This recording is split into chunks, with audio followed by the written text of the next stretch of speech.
Hello, everybody. Welcome into the stream. It is Thursday, and we have stuff to talk about. We got things to process. Disappointment to measure up here, but yeah, we're gonna chill and paint today. Stoneless B, good morning. I hope you're doing well. So let's jump in. I got some paint down, and I have this lovely Wyvern that we're gonna paint. That's what we're gonna work on, and we're gonna end up chatting. I want some more people to get in the stream, but we're gonna chat about a what was that kind of stream from GW.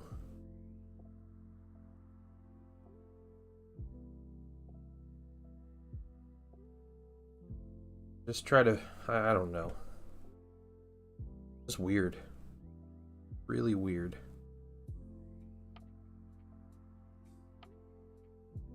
Are they doing it because they have to? You know, like they paid for this team, and the team's like, I don't really wanna like make this kind of content. They're like, okay, we'll put something out there. They just do like lunch break chats with the developers of the game. And then make a quick like 5-minute graphic that they call a roadmap. I think that's what's happening. So I'm going through some black green, and I'm just getting these scales all the way down his back and up his tail.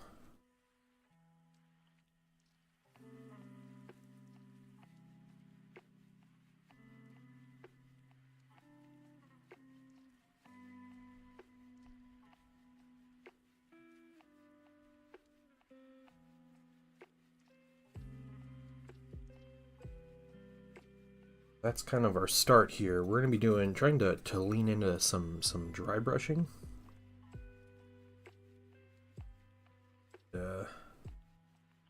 If we can't use that to the best of our ability to get a 4-hour character here.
So, anything exciting going on in your guys' day?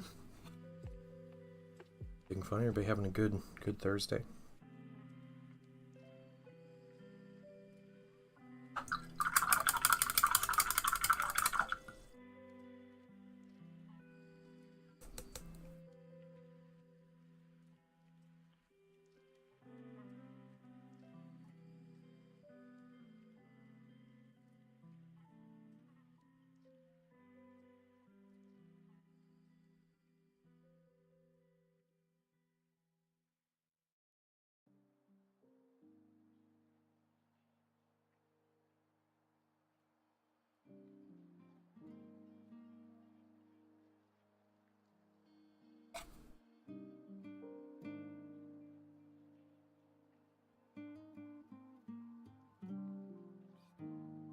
Trying to be a little light with my brush so I can avoid the skin underneath. I'm just wanting to get these scales.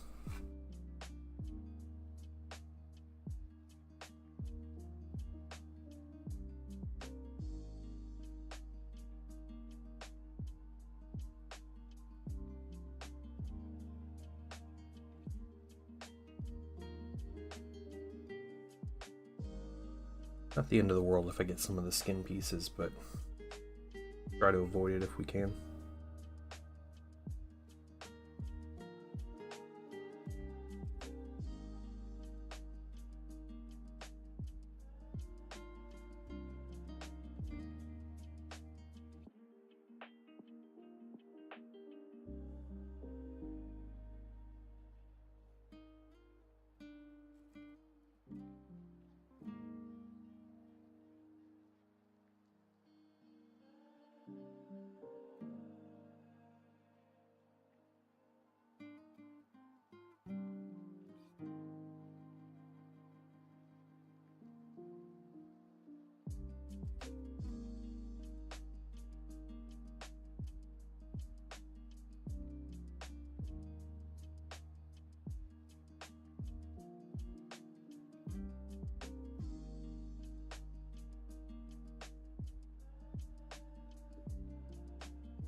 What I'm going to do is a little bit of like a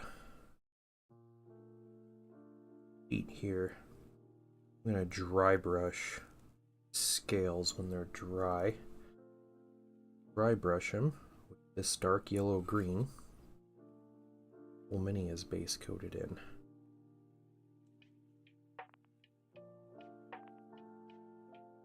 Move on to the other skin. Done with the scales, and that'll be it.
Alright.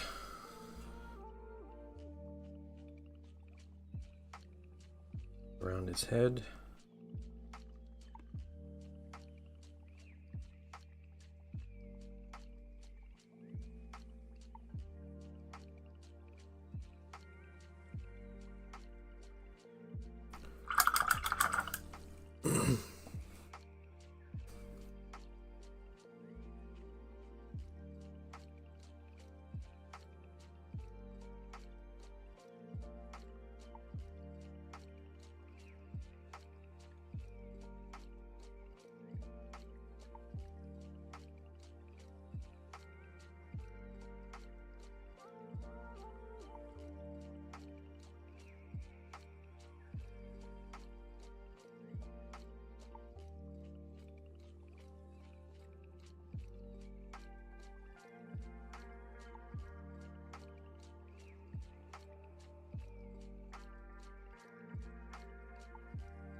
A little more scales on his face.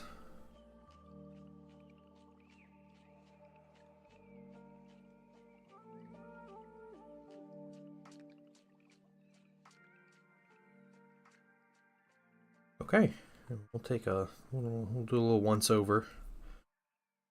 Make sure, hey, Oberion, what's up?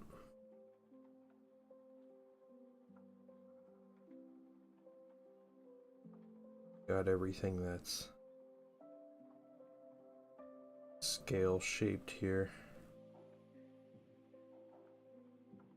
Easier for the boars. Not put the shields on. Yeah.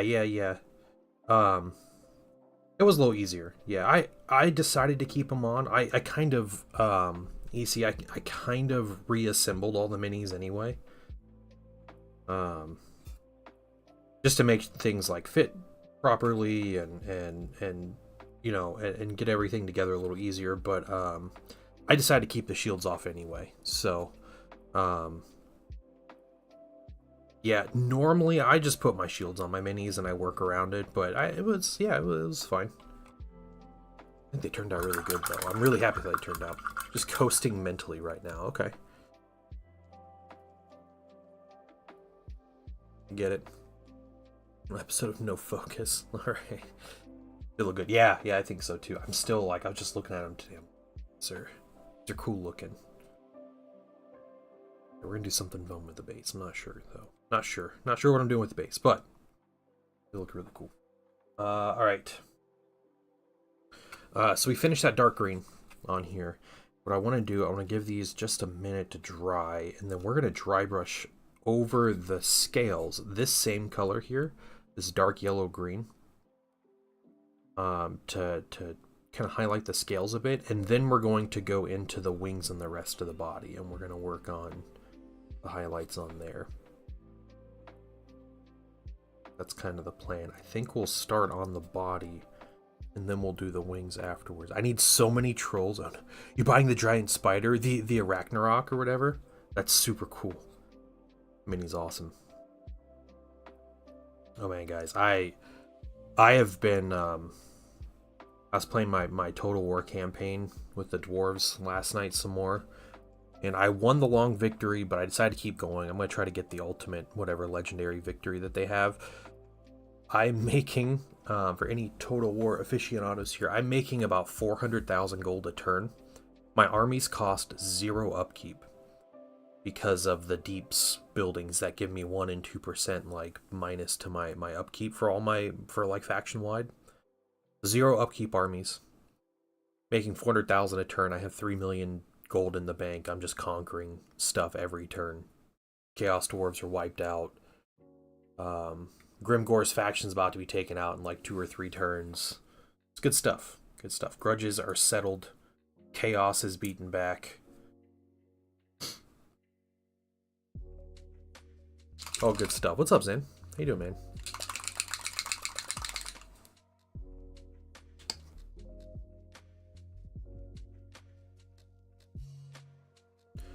Yeah, Empire's the next army, which is good.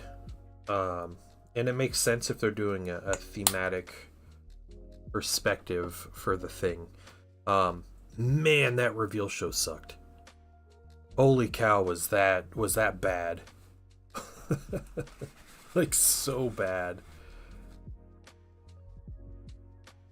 Like, Games Workshop has had some bad, like, reveal shows.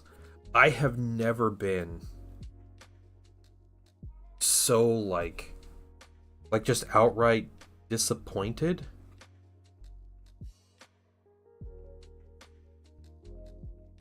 Stuff to dry. Abysmal. Abysmal's a good word for it, yeah. They're like, let's do a roadmap. And the roadmap is, here's what we've released this year. And, hey, guess what, guys? We're going to release stuff next year, too. That's the roadmap. That's not a roadmap. That's normal business practice.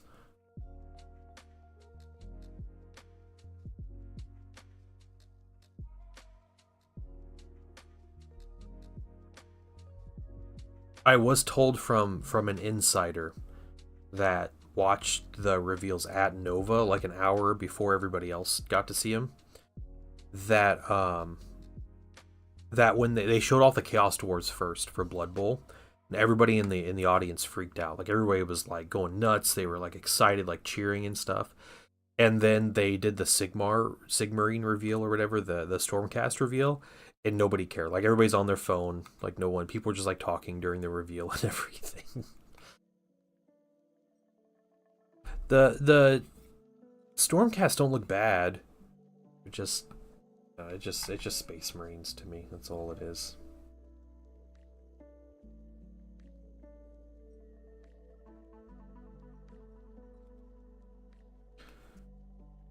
Yeah, it looks like a chaplain. Yeah, he's a Space Marine chaplain. Good stuff, man. You should like that.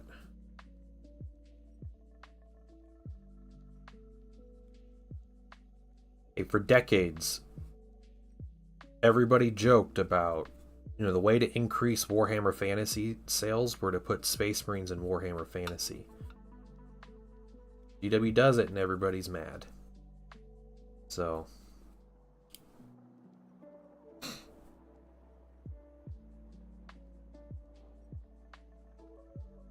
the Griffin mini looks pretty good. It is a Griffin, right? Is that what that is?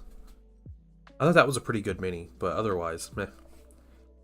Wish I could get away with doing that poorly at my job. Yeah.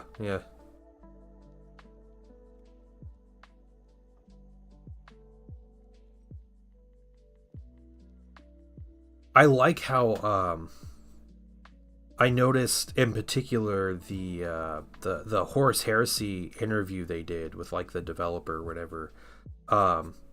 The guy started like he was like really excited about like the stuff and like talking about the things they're doing and stuff. They cut his like segment. Like there's an edit, like a jump cut. It's just back to the next question. That's pretty funny. Like, stop telling people what's coming next. That's not what they're here for. They're here to talk about the cool. They're here to hear us talk about the cool stuff we've released so far this year.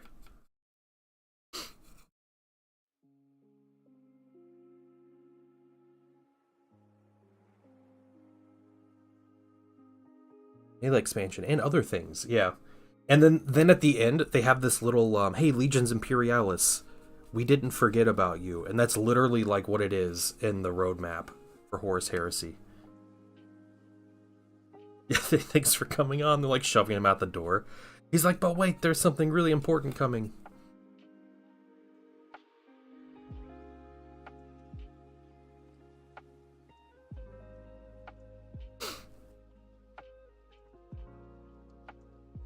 Not a poster punk player.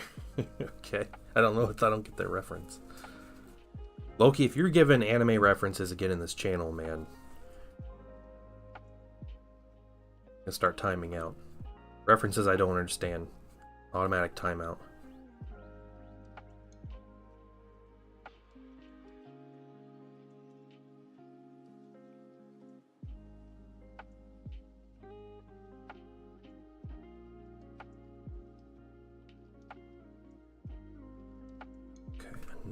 Nice dry brush on there.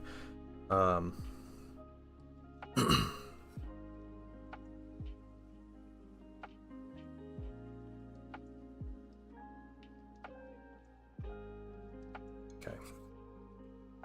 Simple. Let's see. Dry brush these. Hey, Shiny Mew Paints, how you doing?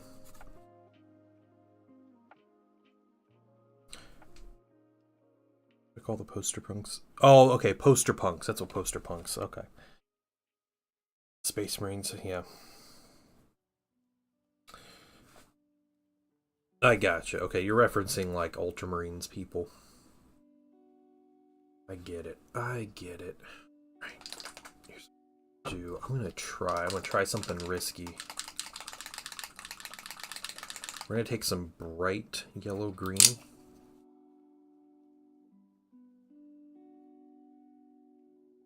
I'm going to try to hit the edges of these scales just a little bit. Space Marines in general. Yeah. The Space Marines sell, man.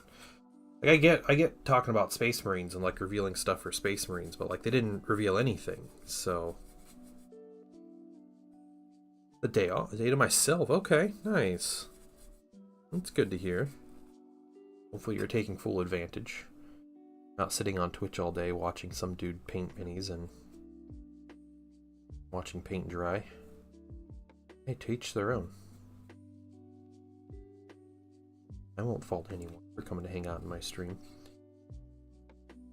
To be fair, to be completely fair, the Horus Heresy stuff got more hints and announcements than I think anything else. Yeah, the Lord of the Rings mini's bad. Technically, it's fine. It's an Age of Sigmar mini. Like, that is not a Middle Earth mini.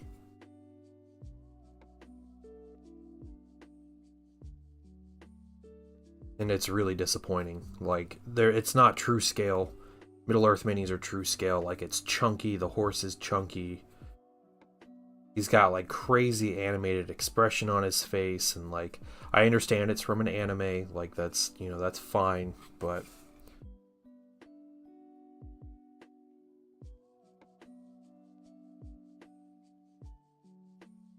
low bar.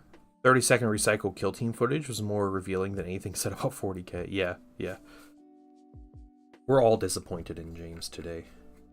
Yeah, so Heresy, what they kind of soft revealed, I guess. Probably anime accurate. It probably is, yeah. But that's not not the style of the game. It's weird.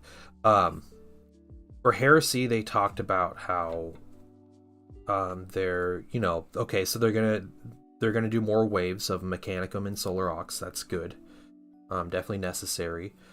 They mentioned that they will eventually be doing Legion specific plastic kits for the Legions in Heresy, which is a really big deal because they had said initially when the game came out that they weren't going to do that. That's beyond the scope.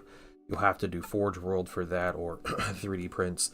Yeah, that is down the line. Yeah, they want to get all the core stuff out. So core stuff like, I guess, 600 more vehicle variants.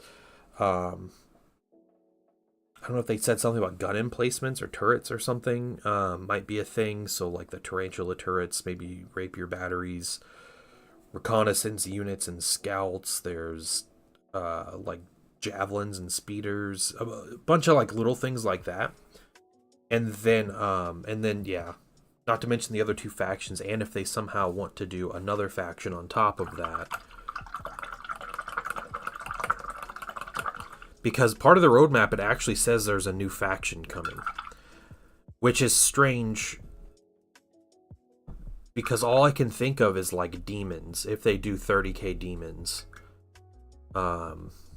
That's what I could see as the new faction. I can't see them doing like cults and militia. Custodies are the same thing. So like, what would they do? And Mechanicum were like necromancers. They definitely leaned into that though. You know, now that they say it, it makes sense with the I don't know what that is either. Yeah, that was weird. But yeah, they leaned into that, making the tech thralls like zombies and everything. A lot more so than just servitors like they were in the Forge World line. Tuvan, how you doing today?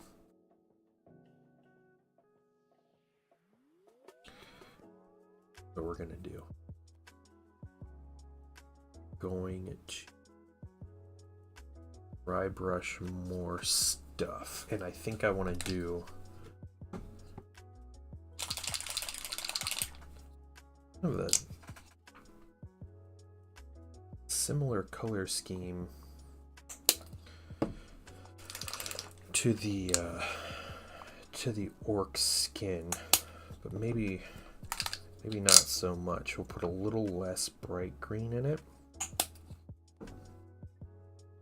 Let's mix this up and see what we think about the color.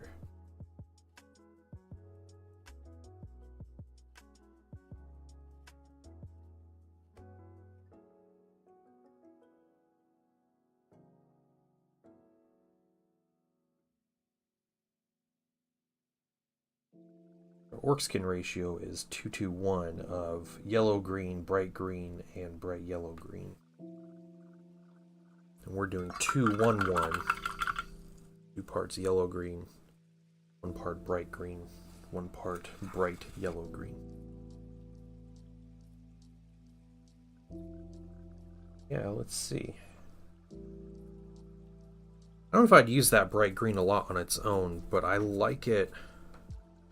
I like it going to these other greens. They really change the tone of the green. Give it like a little bit of like a bright look to it.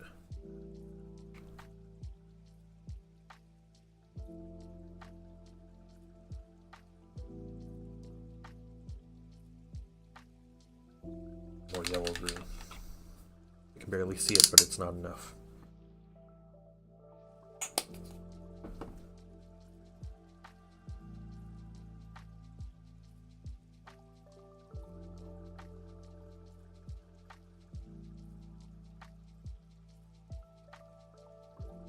Yeah, I think the biggest question I have, you know, after this, like, not revealing anything is GW done releasing stuff this year?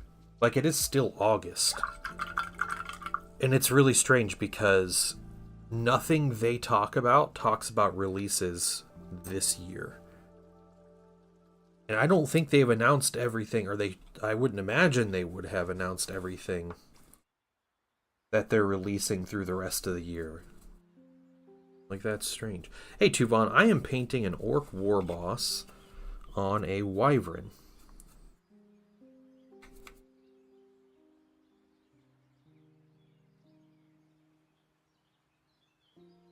That dry brushes. That's really nice. Right.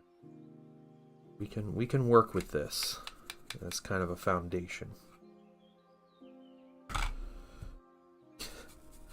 GW and they're made to order. It's funny, sometimes they're made to orders they send out in like a week. And then sometimes it takes them like 18 months. What do you have on made to order? Is it fantasy stuff?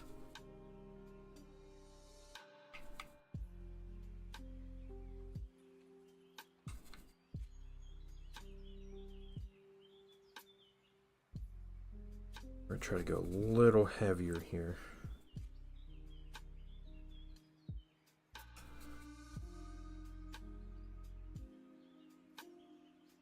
What's nice about this mini is it has like a lot of like good texture on the skin.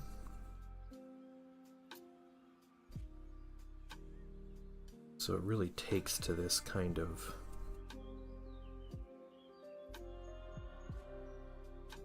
aggressive overbrushing well.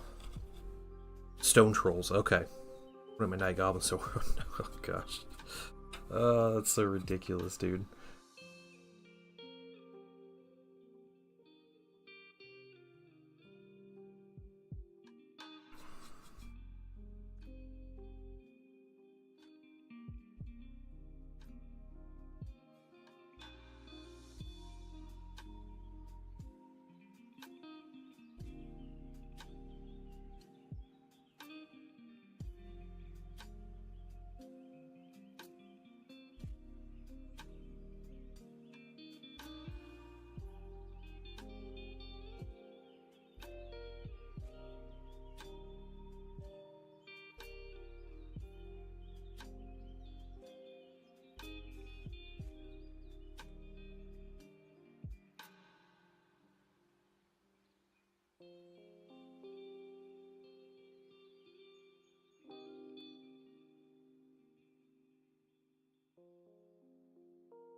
I think what I'll do with this dry brush, I'll put a nice this bright green highlight.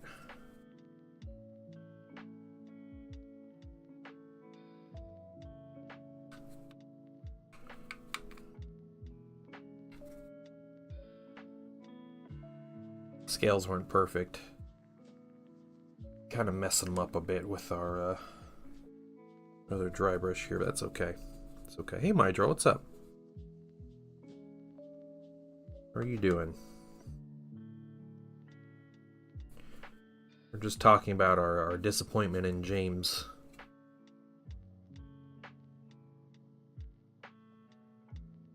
But he's placed when I was 12, and seeing this model is what got me into fantasy. Hey, there you go. Nice.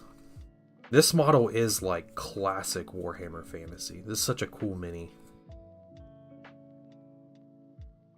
Obviously, it's a little dated, but something about this mini is just screams like, you know, bright green base and flock and everything. They did an announcement stream last night, my draw, and they're like, yeah, we're showing off roadmaps for 4 games. And they did this weird like interview format with the game designers, and the game designers are basically like, yeah, look, we released all this cool stuff next year or this year, and next year we're gonna release things too, and that's the extent of it. Like, it's not a roadmap. It's just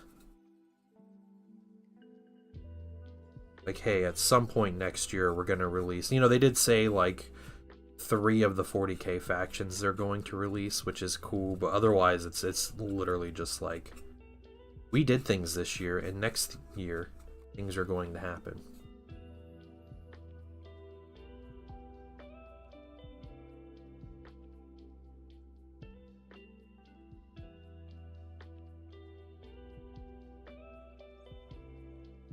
Hopefully joining while cooking. Nice. Very nice. Hello, Cody.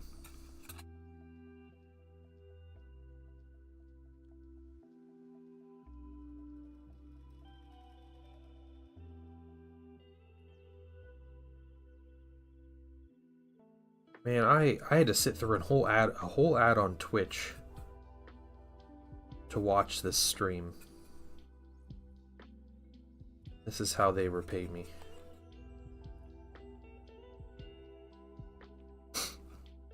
Za for doing things, yeah.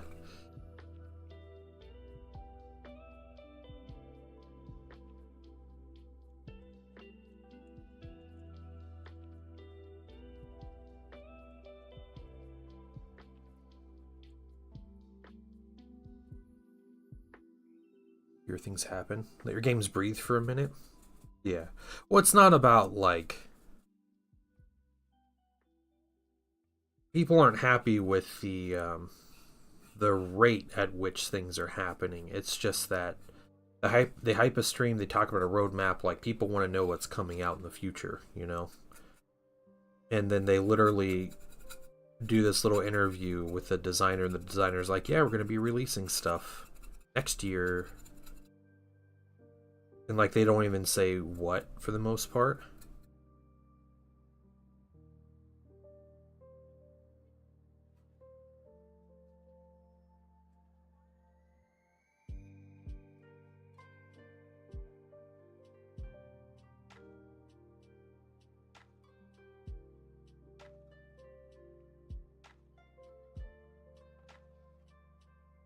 So, guys, we need to remember this. The next preview stream they do. Alright. They don't say something specific, then we know it's gonna be like this. Did not tune in. Emperor's Children coming out at the end of the edition, man.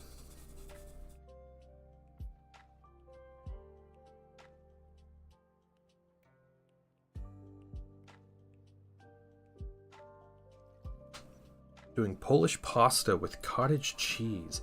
What is Polish pasta? The only kind of Polish pasta I can think of is pierogi. That's like, you know, kind of its own thing.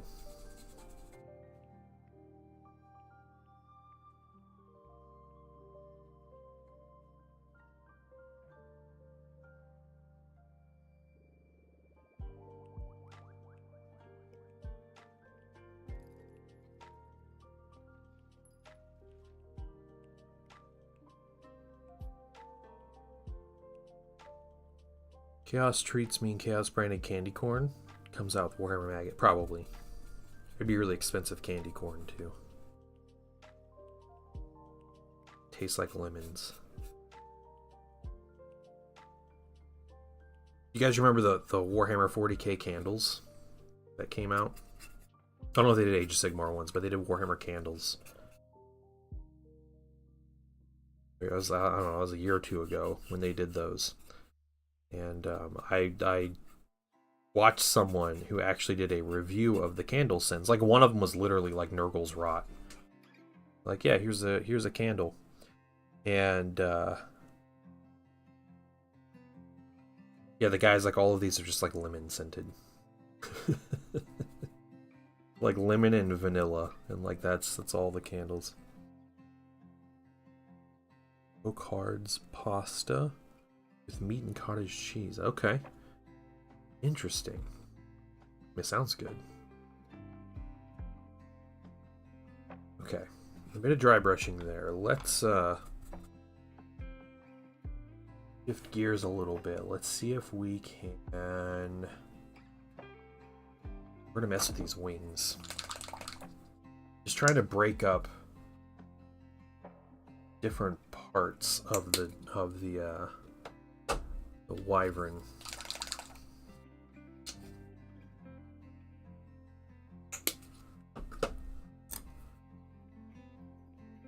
Oh, Kluski's serum.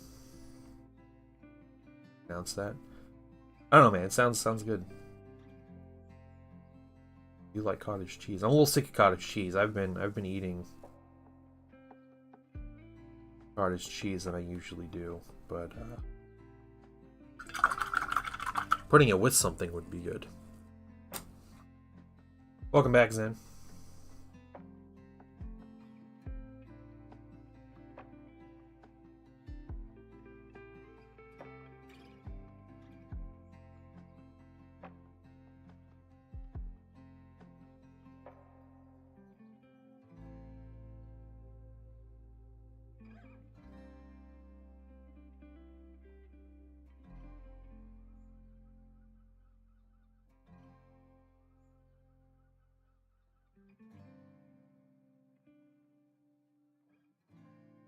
Really good.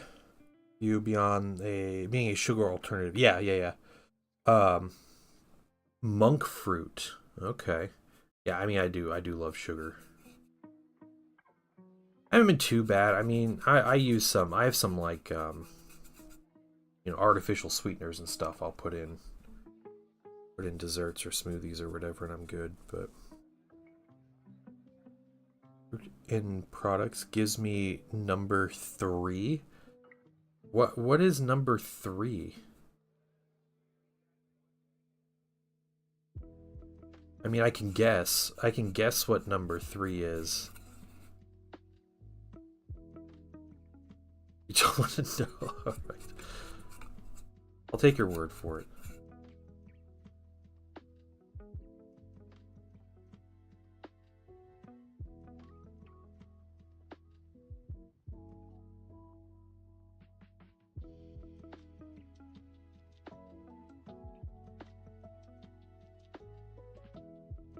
One of them is laxative.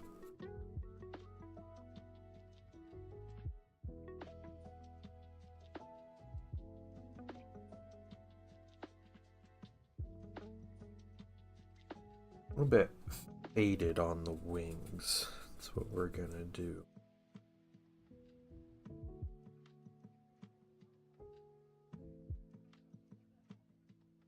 Wings always takes forever.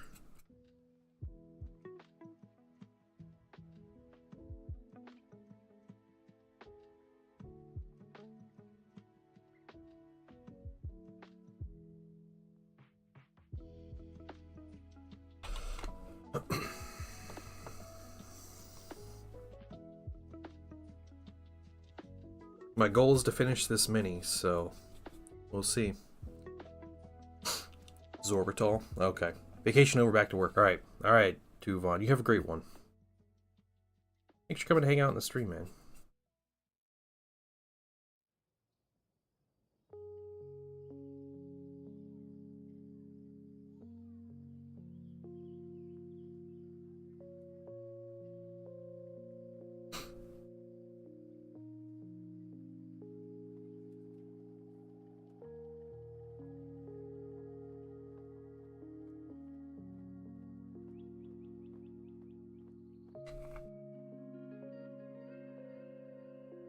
Hey, Flotsam, how you doing?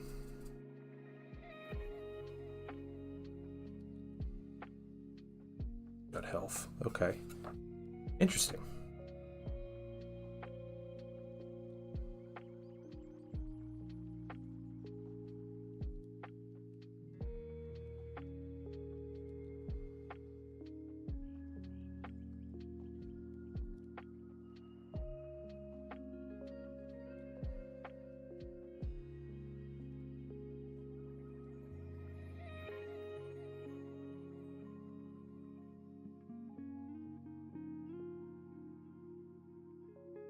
Trying to get like a baseline on this mini here. Boots and pants. Yeah, the green wyvern. Yeah, and I'll paint him. Yeah, he actually doesn't have pants. Funny enough, he has boots and he has like a chainmail loincloth and he's sitting on a little saddle thing, but not wearing pants. No.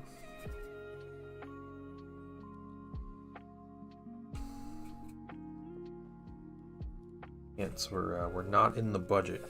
He is Donald Ducking it. Yeah, he is.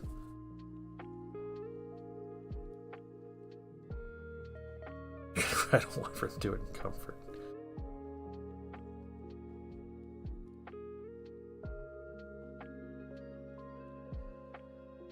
Seriously though, seriously. Yes, this is a black orc. Well, I think it's normally a black orc that you put on here. I think you can choose. Black orcs and Warhammer are just slightly darker green orcs with a crazy history, basically. The history is Chaos Dwarves love to take slaves, and so they took orcs as slaves because they're really strong and really dumb. They could do a lot of stuff, and they purpose like bred them with chaos, you know, and like magic and stuff, and made these huge like monstrous orcs that were like disciplined and more intelligent and better on the battlefield. But yeah, they were smart enough to realize like, hey, we don't want to be slaves to the Chaos Dwarves, and so there's this dude named Grimgor who basically led a slave rebellion and took the Black Orcs. They all left with him. The screen's so dark it's almost black. Yeah.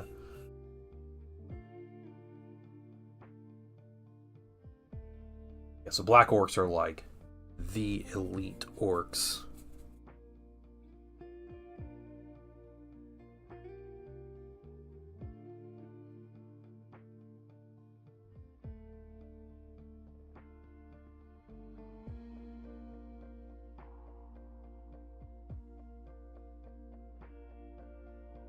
Grimgor Ironhide himself is like one of the strongest fighters in the game.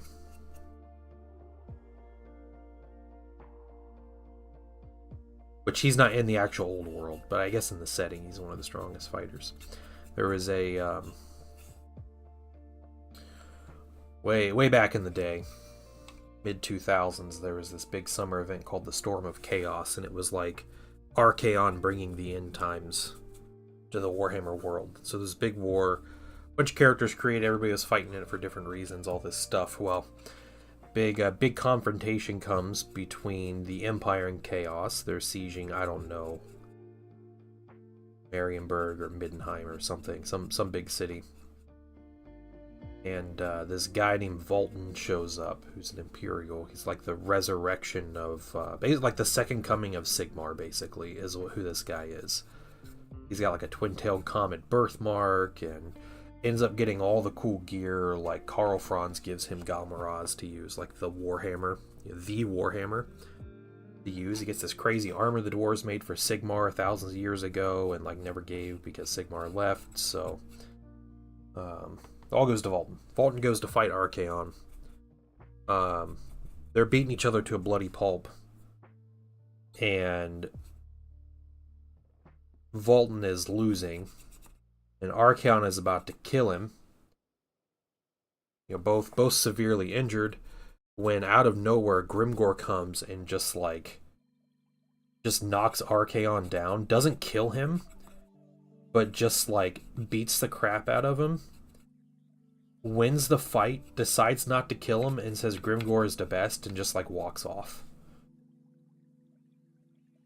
And like that pretty much ended the war. Everybody just like so dumbfounded of how Grimgor just comes out of nowhere.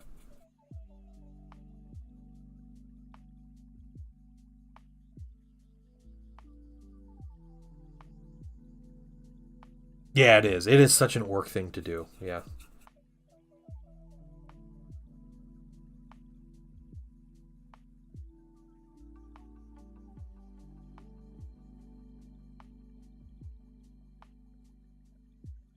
Well, and Grimgor's whole army basically was wiped out too earlier, so I don't know how many orcs were with him or greenskins were with him, but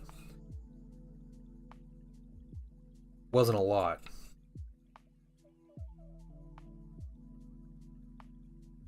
Okay, we separated out these colors a little bit.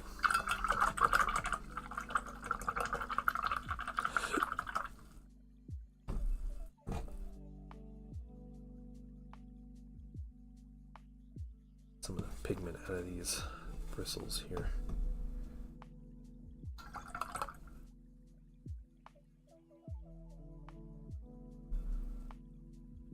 Yeah, I think after the battle was over, like all the dead bodies and stuff still on the battlefield, a vampire shows up. His name was Manfred von Karstein, and he's like the big bad vampire. He shows up with his undead army, and he like resurrects the entire battlefield, and then just walks off too. Like he doesn't even care. He just wanted like all the dead soldiers. He's like, that's good enough for me.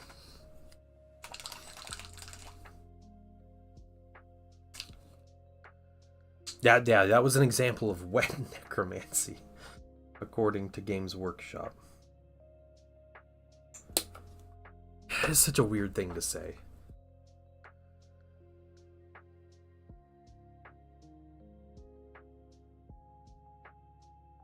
Is that a British thing? Do British people know what wet and dry necromancy is?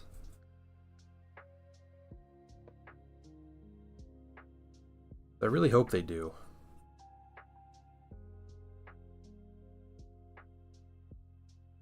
Showing up just piece of power armor rising up like a Lego piece and then blipping away. Ahriman? Well, what's Ahriman doing in this situation? Just shows up in Warhammer Fantasy. Kaldor Drago showed up in Warhammer Fantasy.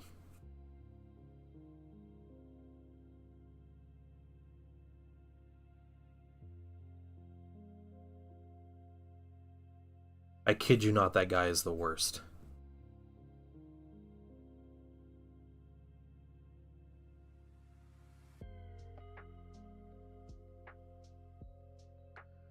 Yeah, something about, stopping the end times or something stupid like that. Yeah. I'm just traveling through the warp.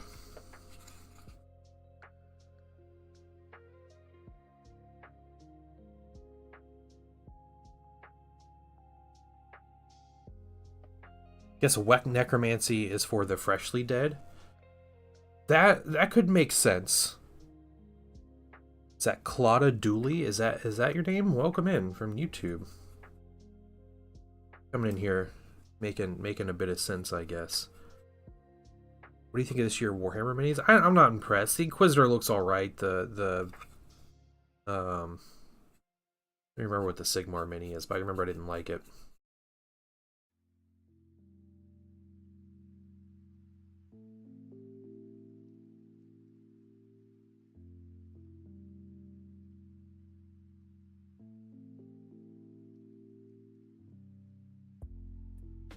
Yeah, I've never been like a big fan of the Warhammer Plus minis anyway.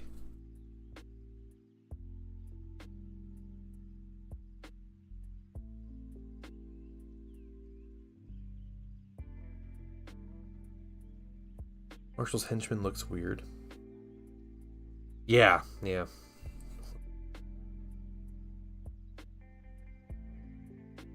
GW out of their mind? Yes, they are.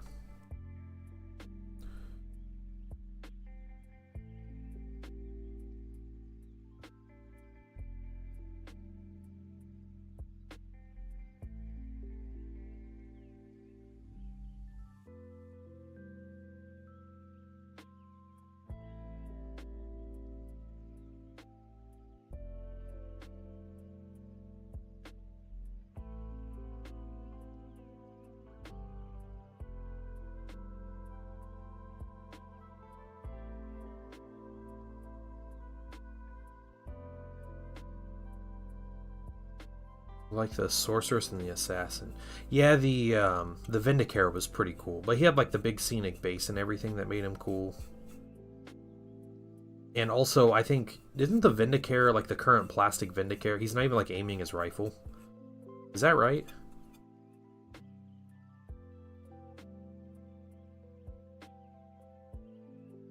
He's like a big disappointment as is anyway. So having an actual Vindicare that's pointing his weapon seems like a big step up from their actual plastic.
We're gonna run through some actual highlights on the Wyvern here, but I think we're good. We got a nice little baseline, some different pieces here. So the dark green scales, that kind of mid-tone yellowish green skin, and the faded desaturated green on the wings.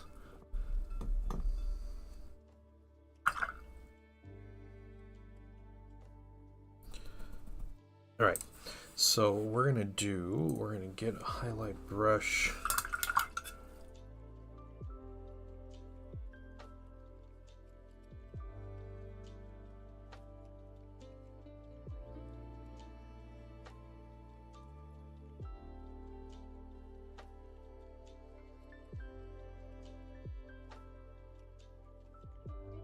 Start getting this yellow green on this mini. This is the same color we dry brushed with, but we're just reinforcing it a bit, getting it in some places that wasn't in before.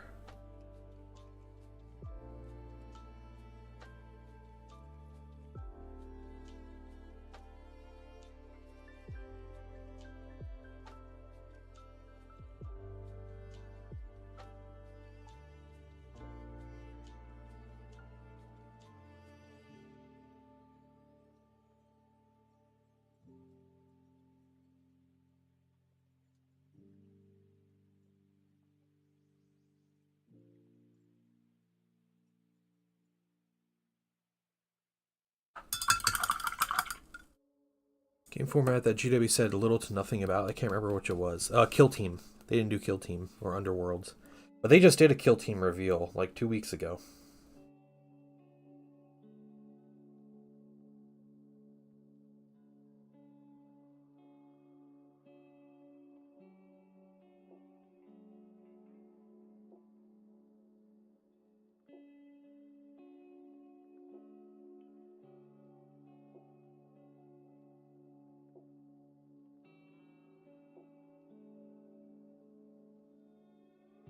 Happy for Plastic Krieg. Yeah, Plastic Krieg will be cool.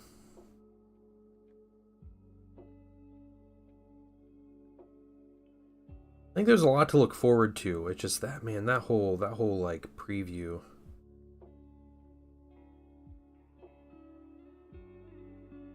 Just really weird and unnecessary. Like they had Blood Angels, right? Blood Angels coming out. One of like the most popular factions in 40k and like all of Warhammer. And they gave them like 2 Monday articles to talk about them.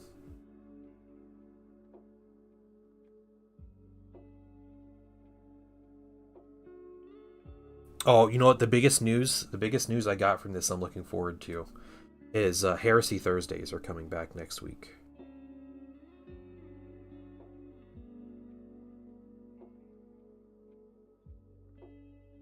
So I have missed the Heresy Thursdays pretty bad.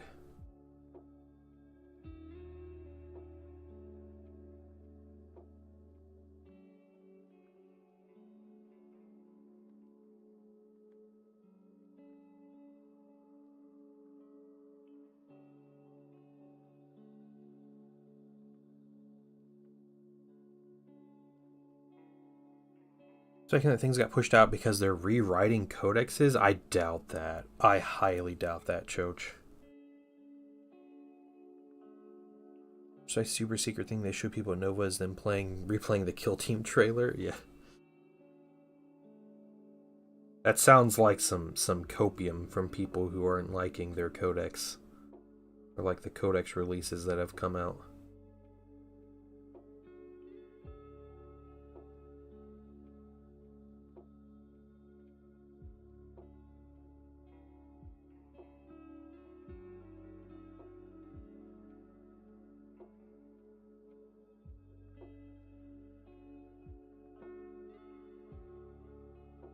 GW realizes their mistakes, guys. They're gonna fix it.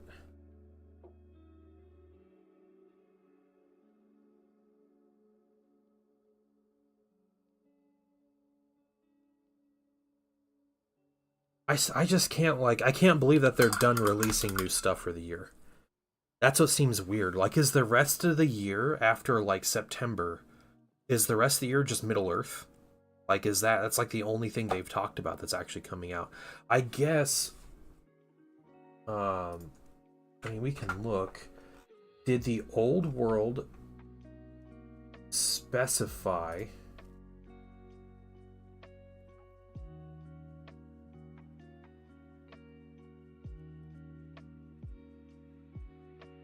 Yeah, we gotta look this up here. Did they specify 20? Yeah, they did specify 2025 as the next faction. That's so crazy. I don't get it. I don't get it.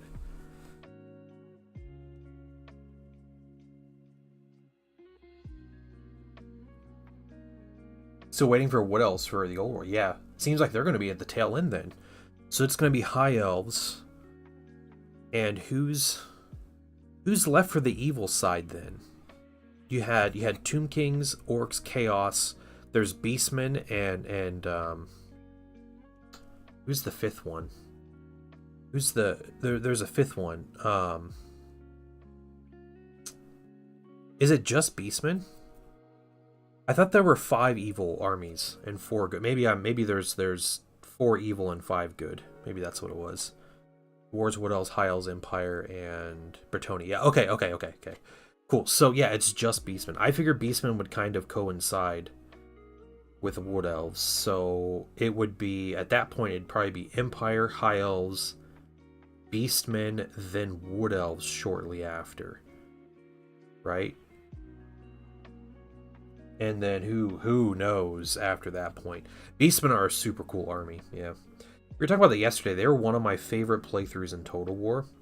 I would love to have a Beastmen army.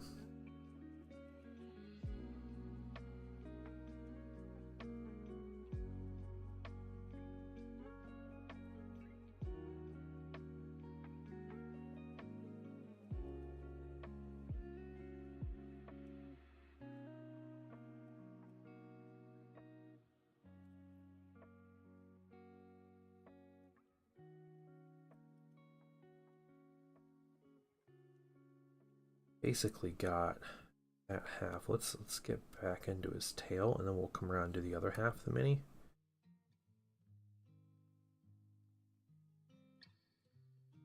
Yeah, so wood elves are probably going to be last.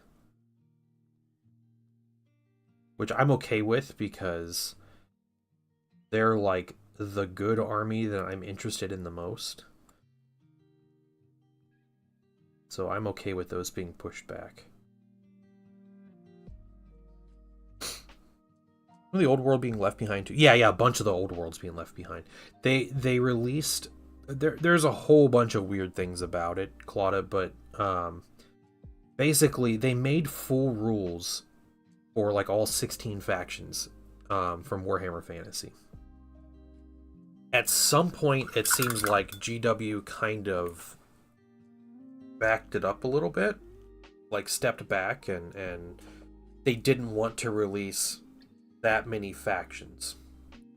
So they decided to put, you know, almost half the factions basically in a what they call legacy armies, where it's like, you know, hey, it's not getting updates, it's not part of the setting, blah blah blah. Skaven, Vampire Count, Lizardmen, Demons, Dark Elves, Chaos Dwarves. I think that's all of them. Ogre Kingdoms and Ogre Kingdoms. So a whole bunch of factions.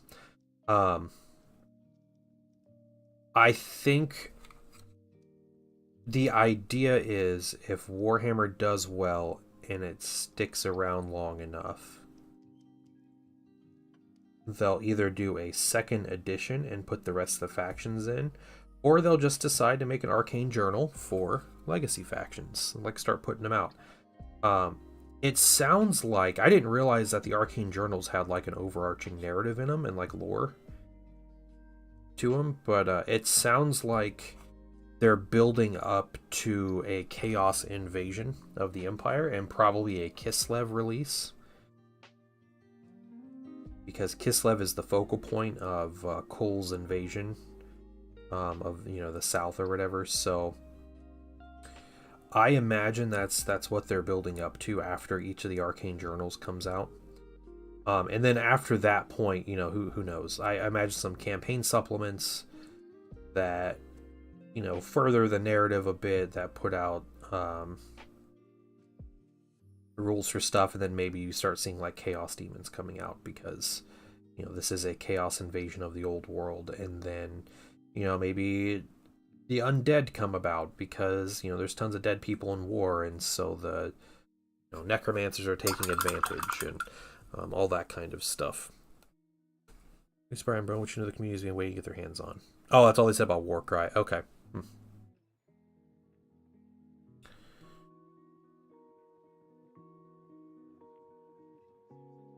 Yeah, I am still, I don't know of any like non-GW events. I don't even know of any GW events happening for the old world, but I've not heard of a non-GW event that hasn't been allowing the legacy armies. Everybody's allowing them. They're part of the game as much as anybody else, except they're not getting their own cool book. And those little books seem pretty neat. I flipped through one real quick at my local store the other day, and they're cheap. They're like $25, so, you know, cheap for a for like an army book equivalent.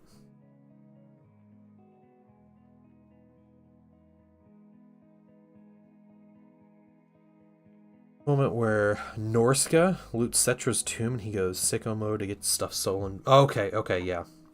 I don't know. I think they're going to drop that narrative. It looks like they're prepping for chaos. GW is addicted to chaos invasions of things.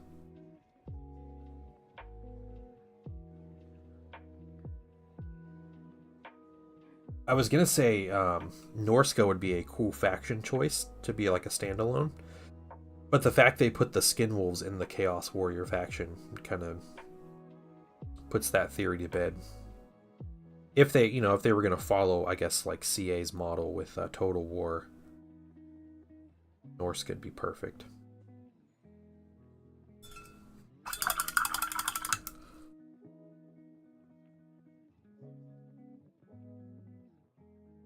In one tournament, nearly nobody got boxed in armies. Yeah, yeah. It seems like.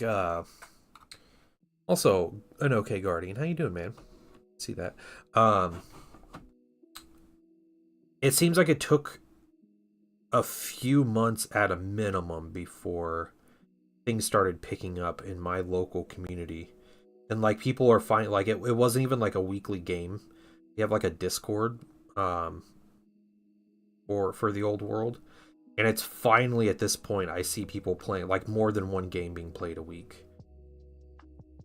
And people actually like having armies and getting their games in. So it's nice to see. I hope to play more. I have a bunch of Blood Knights primed and base coated and ready to paint. I think they're next on my paint desk after I finish these Solar Auxilia tanks.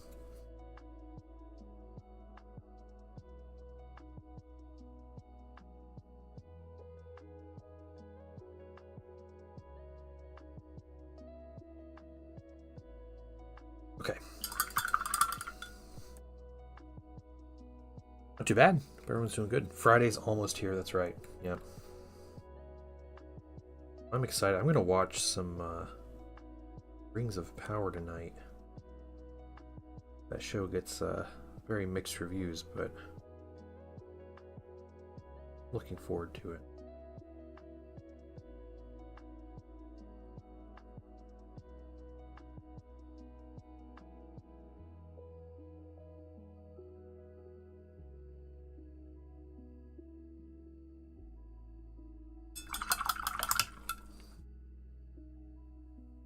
Okay, I really like that green color going on this guy. So we have to get him like the muscle portion of his like his arms.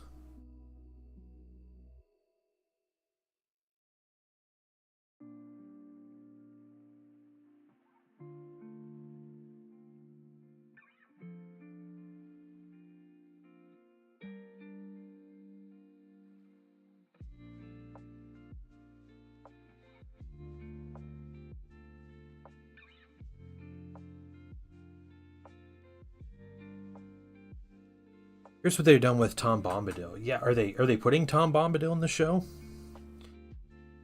Did they announce like he's gonna be in it or what?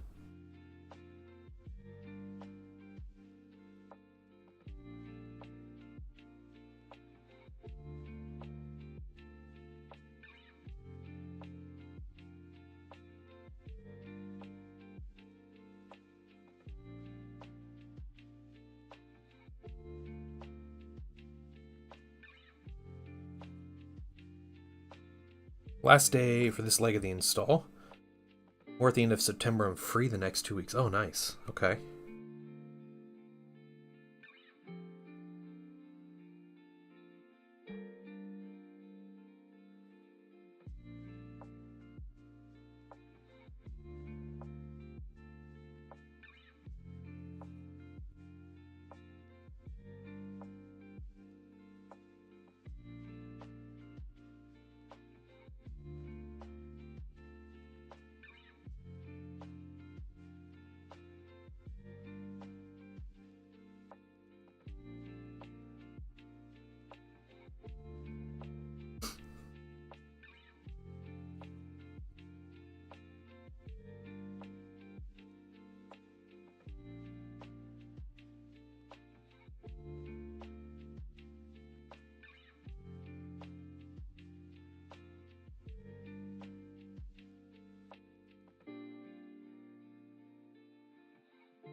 Sounds like good timing for Space Marines then. Andrew wants to move somewhere and we all ride with him to another city an hour away and watch and install in person. Ugh. That sounds like a waste of time.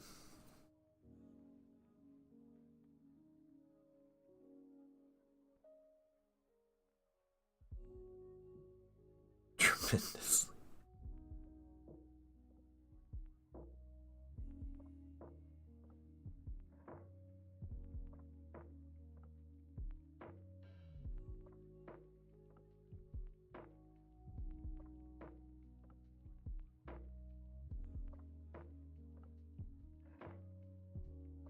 It's up in a month. There's no value bring. Yeah, yeah.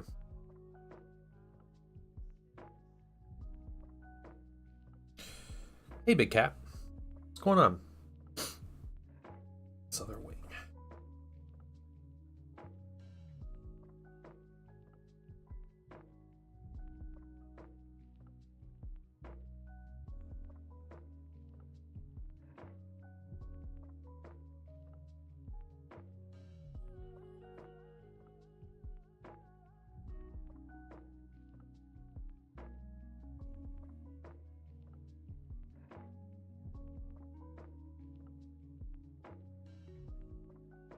I had my new camera come in today. I am waiting for a couple more things for the camera. I came in today. It came in yesterday is when my new camera came in. That's what I said or not. But so I bought it used. It came with a lens. It came with 2 lenses. Both of the lenses it came with were fisheye lenses, which is really weird. Like, I can't get a gauge on if the camera's any good or not, because I'm like, the only lens I have is a fisheye. But it'll be a bit of a learning process. I have... So, yeah, I did. I actually looked. I was looking at...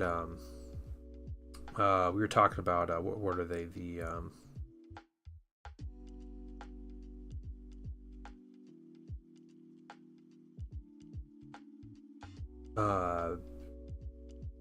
The little attachments. Dang it, what are they called? That we were talking about, Zen. I have one. Like, do I need a connector between my camera and my PC? I was looking up some last night, like, man, how much do these cost? What do these do? And then I was like, wait a minute. I was like, this one that I'm looking at right here looks really familiar. I was like, I think I have this. I was like, I'm pretty sure I have that. So I looked, and sure enough, plugged into my PC as one. It's a little one though. It's like Camlink 4K or something, and I like is that Elgato, I think is the brand. I might look at a new one, see if I can find one that will stream in 4K. Even though I know Twitch they don't do 4K, do they? So I don't know. Ali Paints, welcome. Why not just paint new models? Old world is pointless when AOS exists. Whoa, hold on a second. I feel like this is just provocation, Ali. That's what this sounds like. Besides the fact that this mini is a commission, so I will paint old or new mini if people are paying me to paint them. Yeah, just dropping into YouTube and like insulting my whole being right here. So yeah, this is a commission, and also, I'm an old man that likes to yell at clouds, and I hate Age of Sigmar.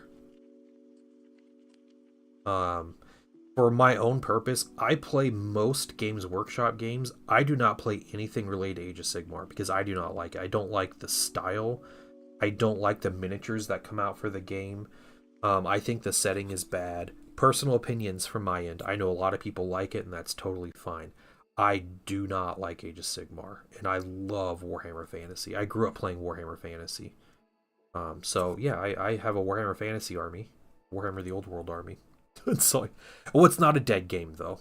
They have new rules, and it's very successful right now. So yeah, either way, if people were playing in my community, I would have collected an army a while ago, or kept my armies and played. Omega Des says Age of Sigmar is Bantha Poodoo.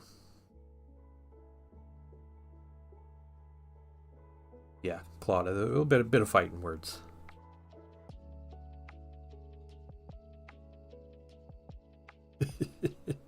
Welcome in, though, guys. Welcome in.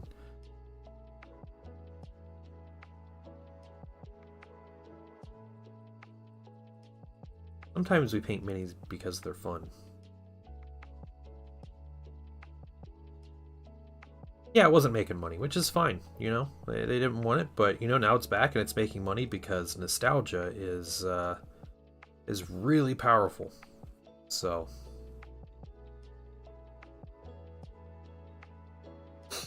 trying to get me into Warcrime? Like, no, I'm already into Kill Team, and I hate the AOS aesthetic. Yeah, I'm the same way, yeah. The two armies in Age of Sigmar I think look good. Are the Soulblight Gravelords and the Seraphim. But I am 99% sure those armies were designed with the old world in mind. Like, they don't look like... they don't look like Age of Sigmar armies. You know, their aesthetic and everything. It screams like simple Warhammer fantasy and not over-the-top kangaroo riding. Everybody has a tail kind of Age of Sigmar vibe. I don't like the Cities of Sigmar. Yeah, Seraphim had a lot of new sculpts. Yeah, and they're like super basic compared to what you see from a lot of armies. So I'm saying the aesthetic of the Seraphim fits the old world really well. Same with the Soulblight. I own, so my my Soulblight Gravelords arm, or my Soulblight, I have a lot of Soulblight Gravelords minis for my my vampire counts. That's actually what I use for my my vampire counts. Okay. For what's out there. I don't like the giant half vampire centaur bat creature guy.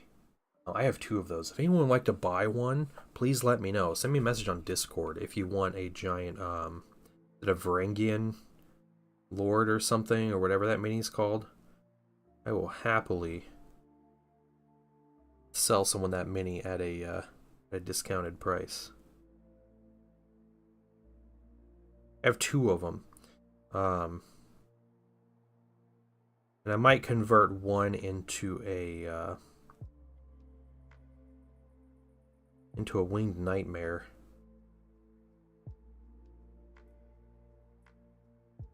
And put a vampire on it, but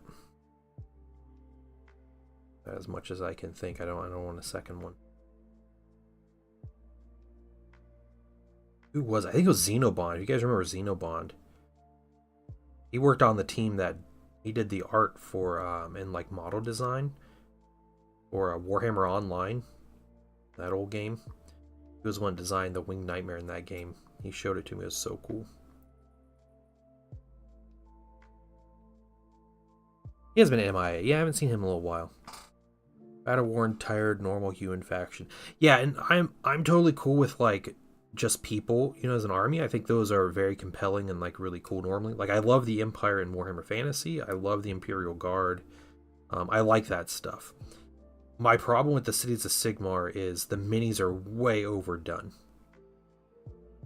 Like, you know, skull motifs out the wazoo, and everybody's got like all kinds of stuff going on. Like, I would never want to paint those minis. They take me 6 hours per mini to paint. Can't do that unless I just cut like every corner possible.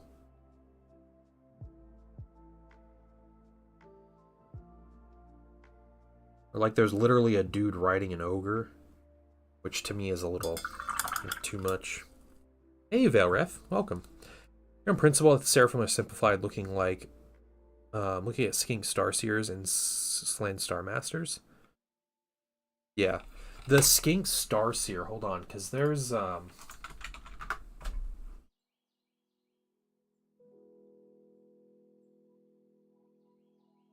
by the way, no one has to agree with me on my opinions about these things, but like,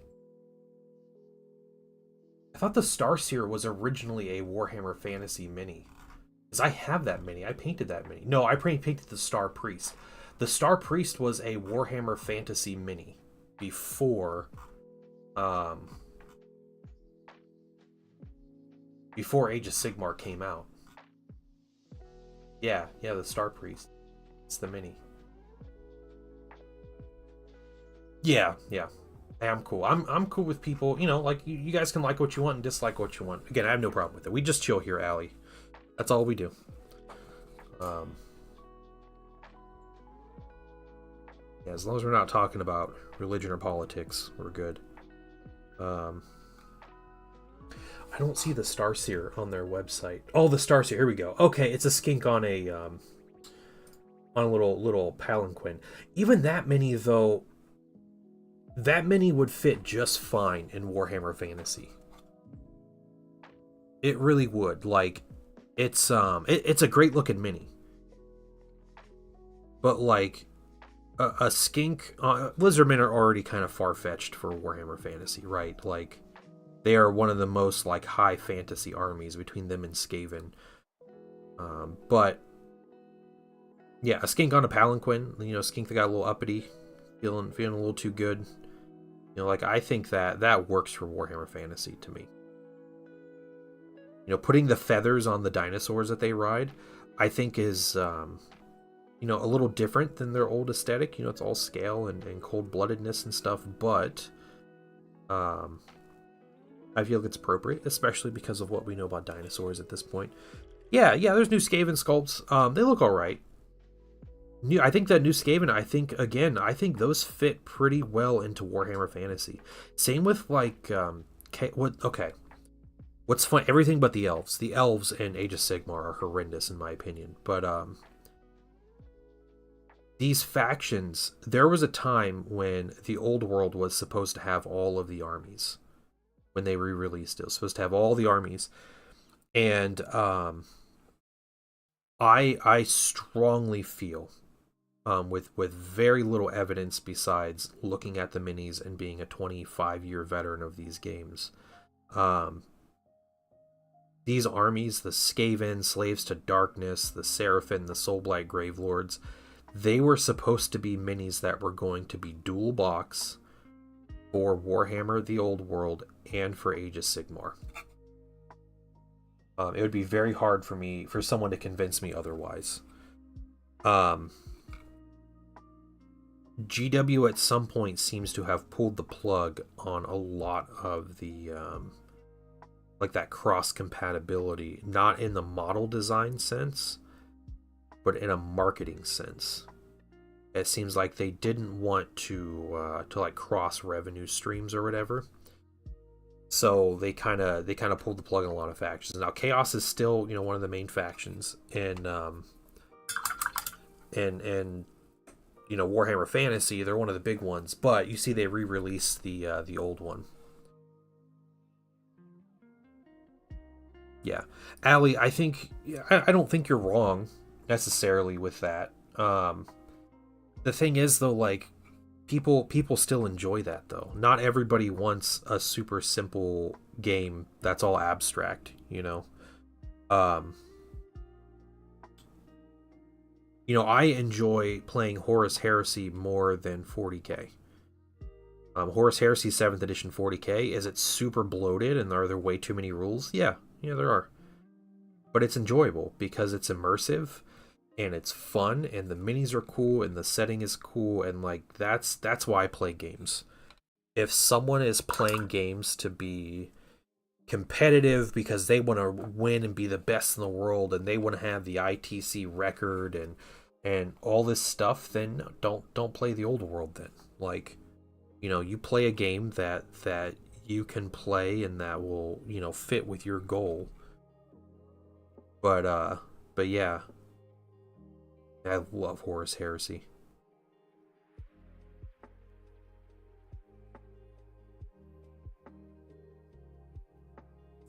It's funny playing Horus Heresy. There's tons of rules in the game, tons of different units, tons of unique stuff.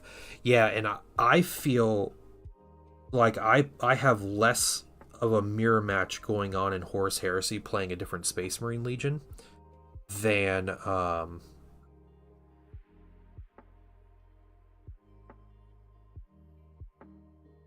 like I do with 40k.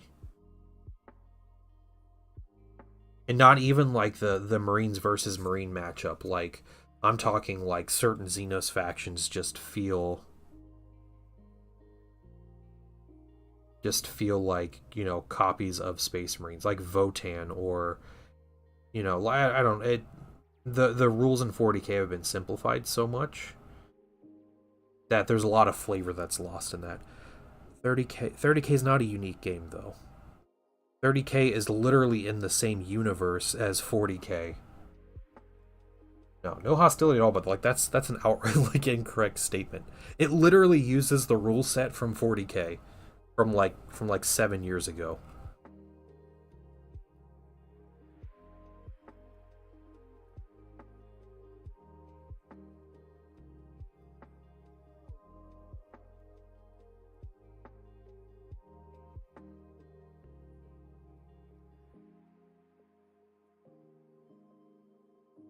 Warhammer Fantasy is more unique compared to Age of Sigmar than 30k is to 40k.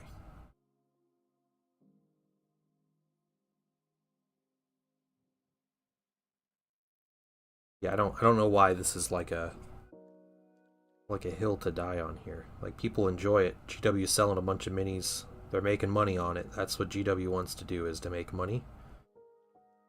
And if GW makes money, they're happy.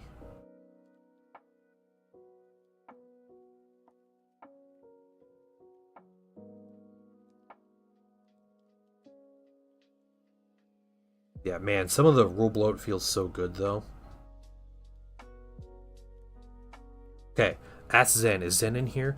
Me and Zendral played a game of 30k. I taught him how to play a game of 30k. We put it on the YouTube channel, and we talked about it in our podcast afterwards, and about some of the stuff.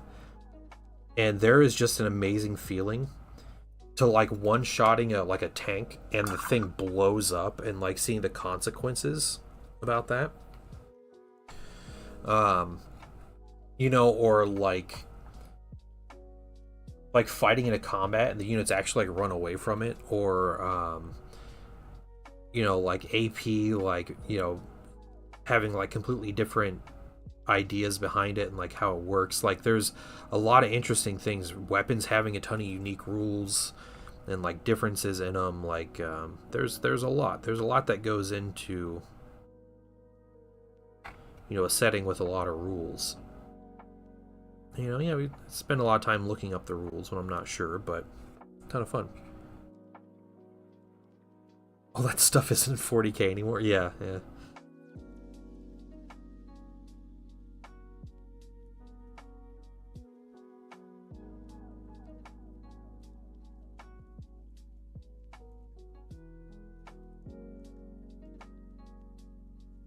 Yep.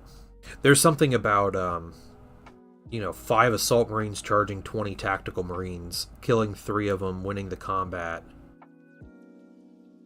Tactical marines failing their morale and then getting caught in the sweeping advance by the 5 assault marines, just getting torn to shreds and completely wiped out. Does it feel a good moment? No. Is it hilarious? Yes. It can fit in the setting of, whatever, but doesn't make for a good competitive game, but it does make for a really fun game.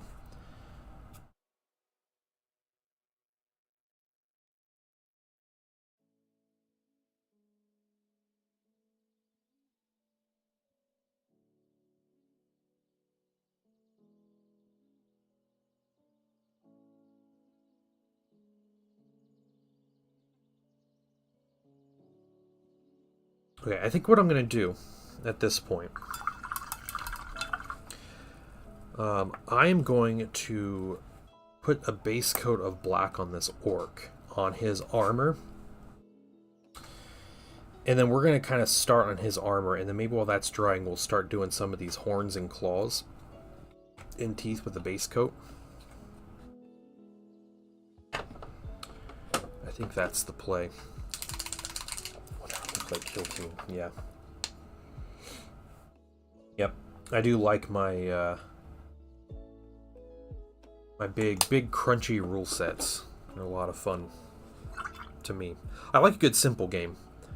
I have nothing against a good simple game, but if it can be simple and like have a lot of good like narrative or like flavorful selections to it, then that's one thing. But when you kind of like kill the setting and kill kind of the enjoyment, like, I guess, flavor in the game, like my poor Drukari after 5 editions, just getting neutered every edition with the interesting stuff going away. That was one thing that made X-Wing so good. Anyone here played Star Wars X-Wing? That game was incredibly simple. At least, okay, so the first edition. I never really played the second edition, but the first edition, incredibly simple. But when a character had rules, like, all the like ace pilot stuff had unique rules, you could read their rule and you were like, yeah, that makes perfect sense. That rule fits that character.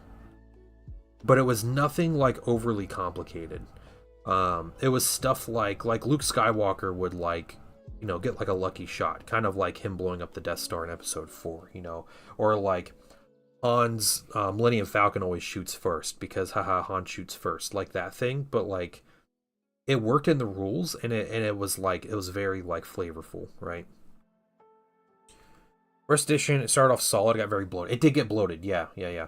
Well, and you know the way they designed that game kind of limited it a little bit, and it wasn't the simplicity and the flavor. It was they would only patch things by releasing new cards. They wouldn't errata things online, and so it made this problem where they'd release a new ship, and the ship had a specific card that would buff a different ship, and so you had to buy that ship to make your ship good, and it was a lot of that.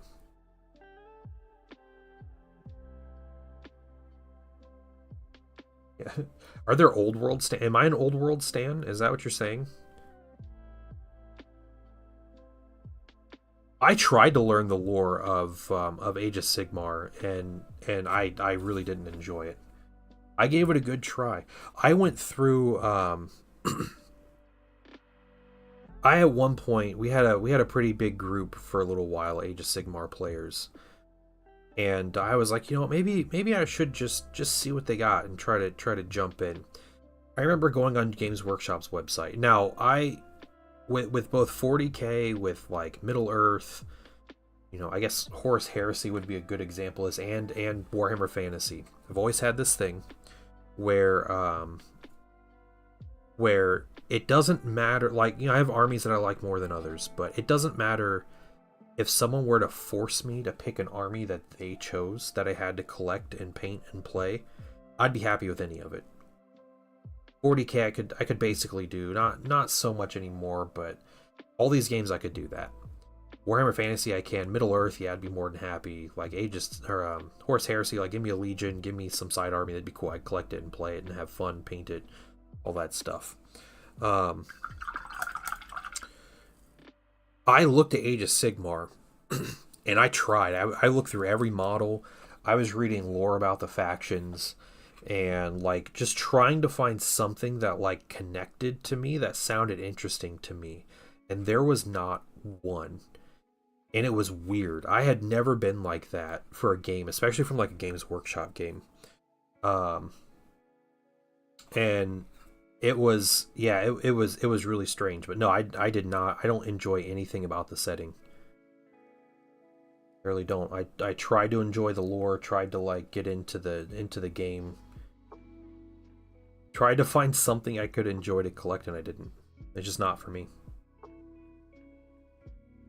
So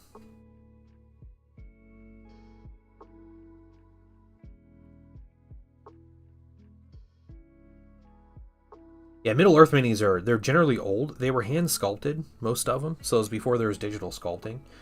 Um, there's a lot of good looking metal minis, but with how the game goes and like, you know, who sculpted the minis makes a big difference with those. But it is very like old school GW.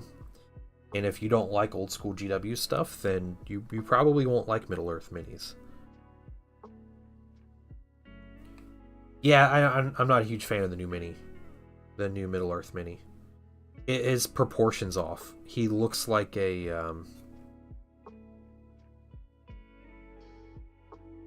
looks like an Age of Sigmar mini, and I don't like it. He's got like a weird heroic scale thing going on, and it doesn't fit in my opinion. Maybe in person it looks better.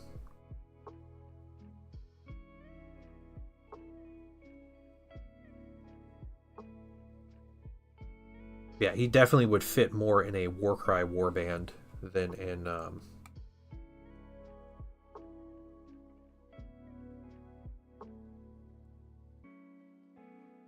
Middle Earth.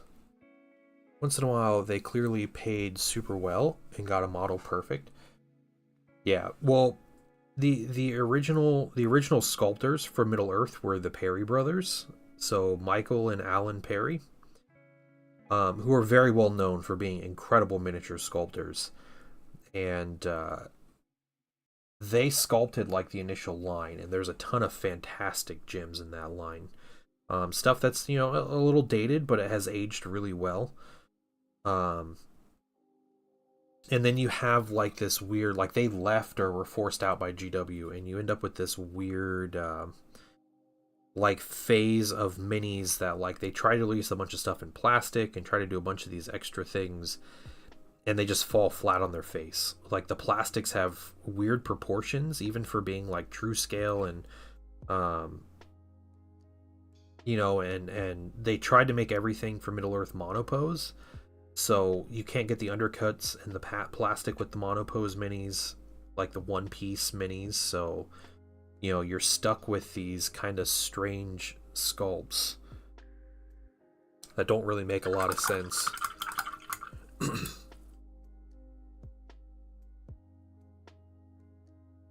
Yeah, we got a decent sized Middle Earth group and here in Ohio, at least, but I think a lot of the reason Middle Earth is still going is so GW can hold on to the IP. I don't think they're putting an honest effort into the game. They're not releasing Middle Earth stuff to try to make a bunch of money on it. Like obviously they're gonna, you know, they want to make a profit, but it is not worth the investment to them. It is 100%. We want to hold on to our IP that we have here, or the IP that exists. Our way of doing that is just releasing the bare minimum and just keeping it on sale. That is what they're doing. Stiff repose the old GW models in 3D prints. Yeah, there's something amazing about painting older GW minis. I have definitely painted my fair share, and I would choose to paint old GW minis over new ones 9 times out of 10, mainly because their new minis are not made to be paintable. They're made to look good in photographs, and they're made to be marketed. You know, like they have, you know, paid studio painters painting these minis, and it's good for marketing. It's not good for a normal hobbyist. Yeah, Age of Sigmar is definitely, yeah, you know, product of that. So is like modern 40k and stuff. Even like modern Heresy minis are like that. Yeah, at least what they have to. 1 to 3 models a year. Yep. Have awesome detail. I mean, the detail looks good. Yeah, it does look good. It's not good for normal people though to paint the minis, because GW, I used to brag about GW all the time too, about how their minis are like way more paintable than a lot of other companies, which is something I always enjoyed about Games Workshop minis. They just have clear details, good separation of different parts of the mini to help you like figure out what color goes where. But like it's too much. There's too much going on every single mini. It shouldn't take a normal person 6-7 hours to paint like a basic infantry soldier. Like that's not appropriate.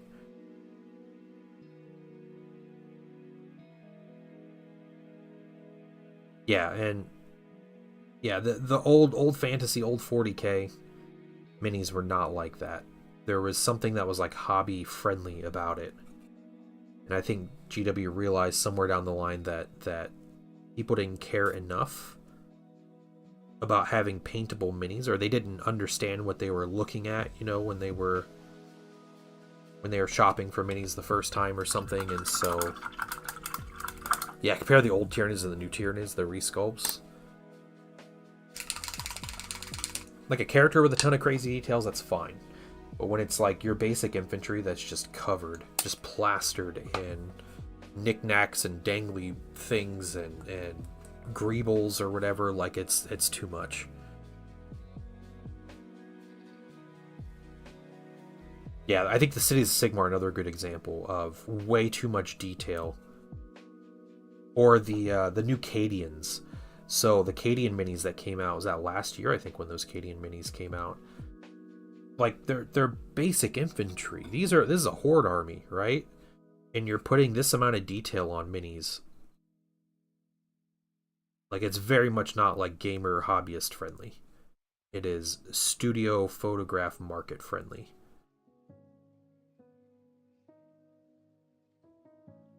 Yeah, yeah. Why'd you have to put all the webbing on the dudes? Too much. Alien Hive from One Page Rules, or either set of Nid Sculpts. Okay, very. Yeah, yeah, yeah. I always hear good things about One Page Rules. I played it once or twice with my son, actually. We tried normal 40k rules, and he really enjoyed that.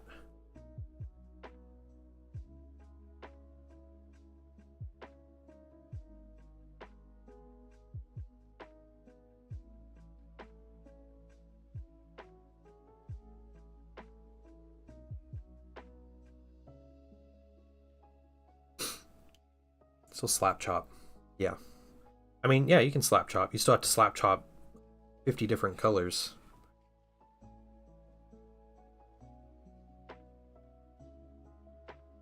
Biased on the OPR Patreon for $5 too. Yeah, yeah. All right. Thanks, Alley Paints. Have a great day. Gotta say, I don't think I have ever met a more intense Age of Sigmar. Is it a stan? Would that be a stan? It sounds a little bit stanish, but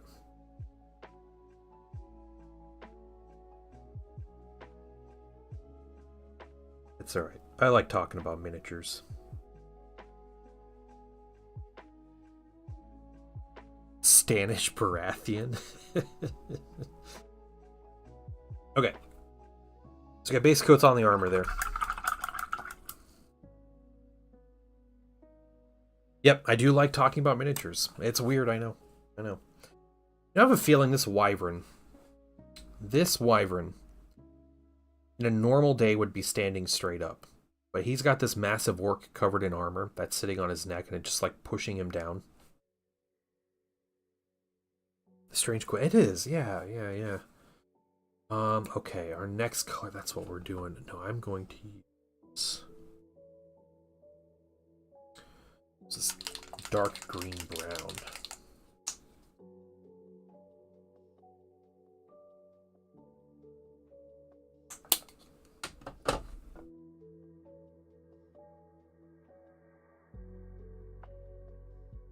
I love his terrible now. Yeah, yeah.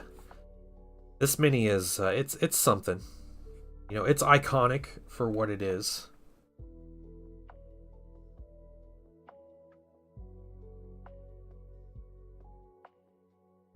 You know, I can paint this mini to look good and, you know, hopefully within 4 hours. I could not do that with something like Angron. No. You face down the dirt with that stance, yeah. There's like 2 little tiny legs.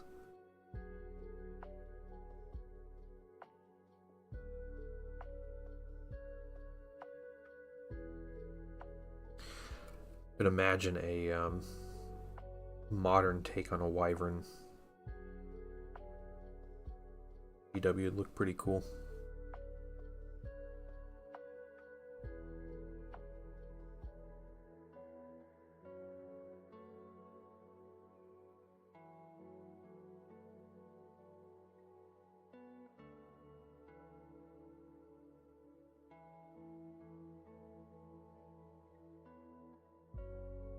Now we got not even noon. Okay, we're doing good.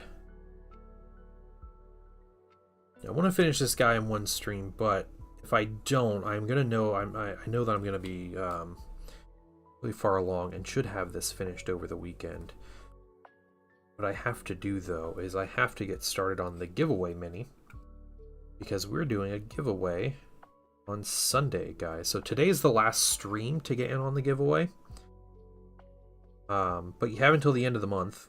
If you have channel points and you happen to pop in or something later and you want to redeem those channel points, or if you join the Patreon at any tier, you get any paid tier, you get an entry into the giveaway.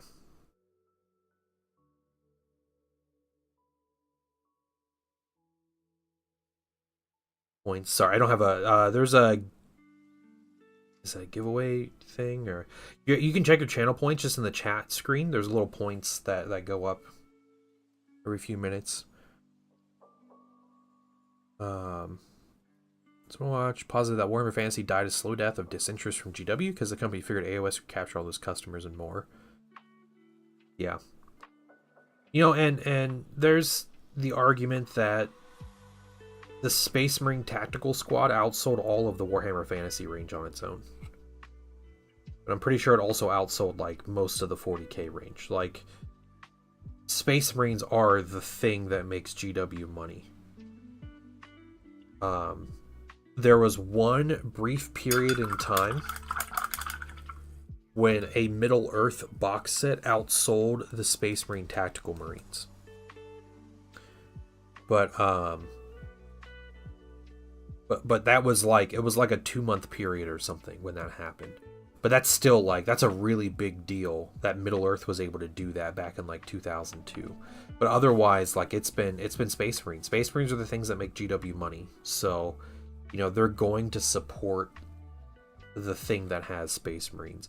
And there was a lot of problems with Warhammer Fantasy. One was that, you know, an average army needed 70, 80 miniatures to work. And that's a lot of money. And they started charging 40k prices for these minis. And as prices keep going up, like, people just aren't buying it. Alien Bug Brothers and Sisters Unite. Crush the Humans. You're painting Space Marines today, Omega? That's nice. Nice.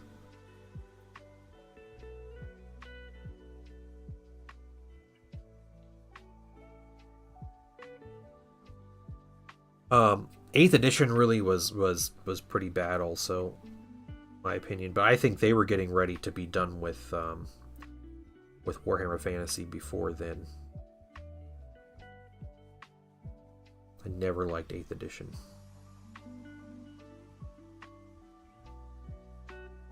Eighth edition fantasy or 40k. I didn't like that either. So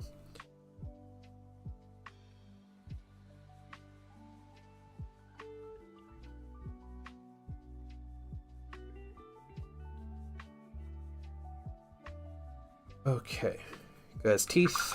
First coats on the horns. Back to my true nature. It shows more than that. Unlike 40k, it wasn't a reason to keep buying units. Yeah. Yeah. The GW's release schedule was a lot slower back then, too. Like, it was every other month, maybe, when they would release a codex or army book for one of the two games. So, it was every 4 to 5 months you would have a new, like, 40k codex that would come out. In addition, would last 5 or 6 years. A lot of armies wouldn't get a new codex for an edition. So sometimes they would go the whole edition without getting a new model release. And like that was it. Like people weren't buying things. But they did that with 40k too. You know, like 40k had the same crappy release schedule.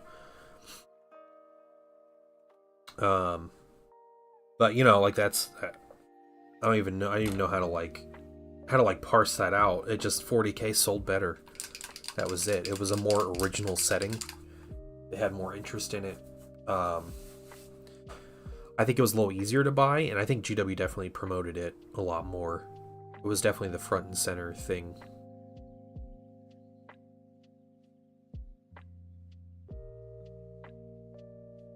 Oh god, I hate Primaris. I don't mind. I like the Primaris minis. I don't like the lore of Primaris.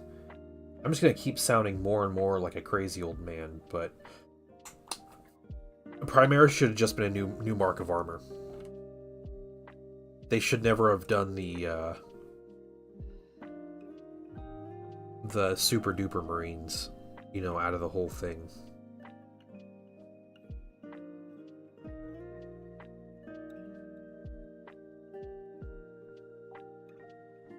If it were a new mark of armor, this like the whole process would have been way better.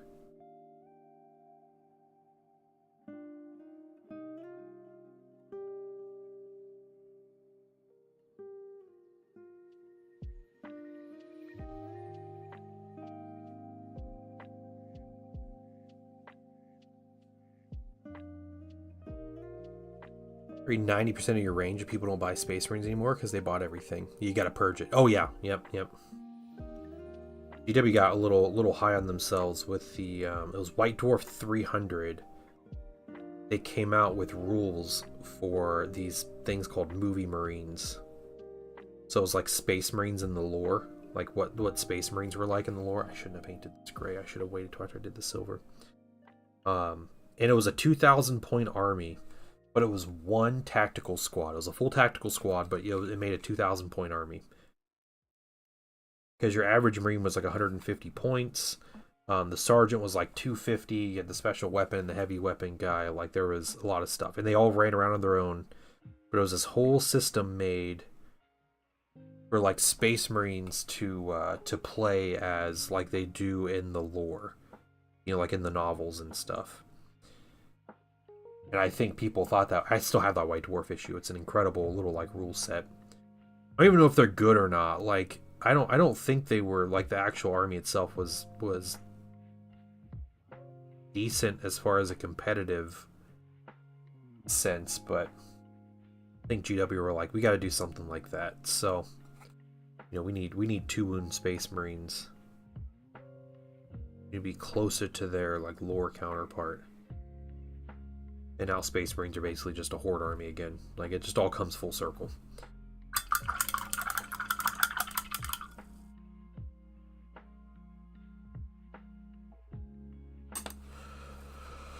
Got some time tomorrow.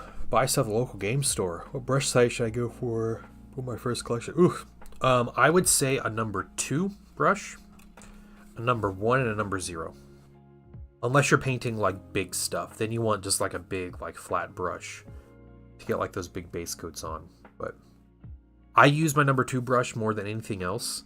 Number 1 for most of my fine details, and number 0 for me. But I have pretty good brushes from Foxbite. If you guys want to look up ! Foxbite or Fox, I think is what it just is. I don't remember, but yeah, I like my brushes a lot. I have nice brushes, but number 2 is my mainstay. That's pretty much how it goes. A lot of people, the number 2 brush ends up being the one that people use more than anything. Let's get some olive flesh here.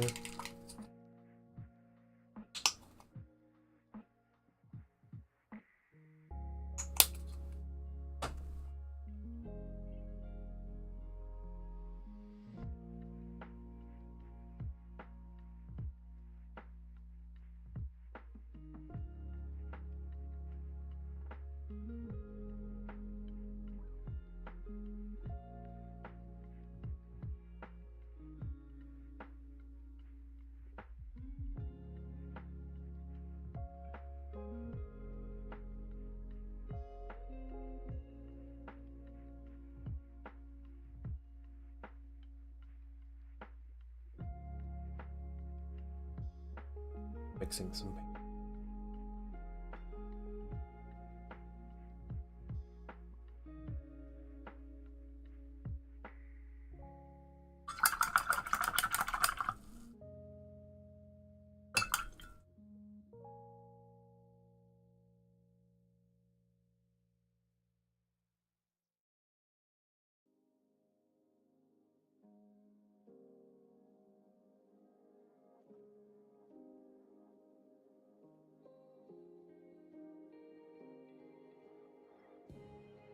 All right. Work on these horns a little bit.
And build up, we're using krill olive flesh. Mixing it in with our dark green brown color. We're gonna keep mixing that in. Be kind of brighter and brighter highlights here.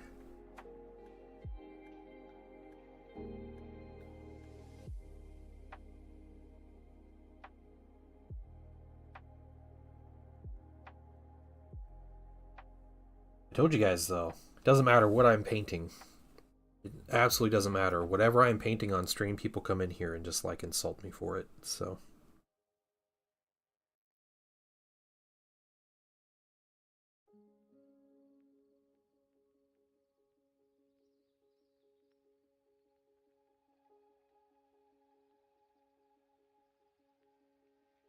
we don't insult you, we like you. I know, but someone always comes in. They're like, "Those guys suck," or "Space Wolves are the best," even though I can't read, or things like that. Like it's just doesn't matter. It doesn't matter what I'm painting. I thought I could get away with it by painting orcs.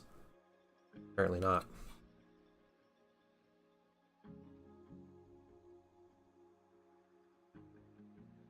Can't believe you'd paint a GW model. Yeah, yeah.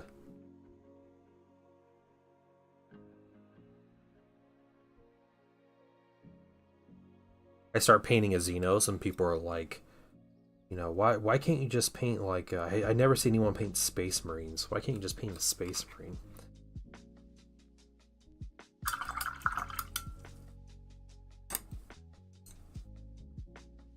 Toxic people in the Warhammer. Yeah, most of the time it's just like people in jest. It's just funny though. It's like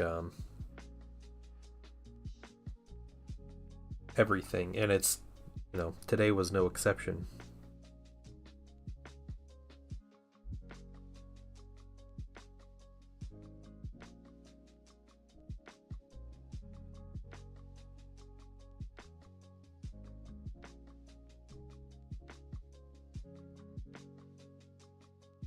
Some dude painted a Blood Angel purple. Really?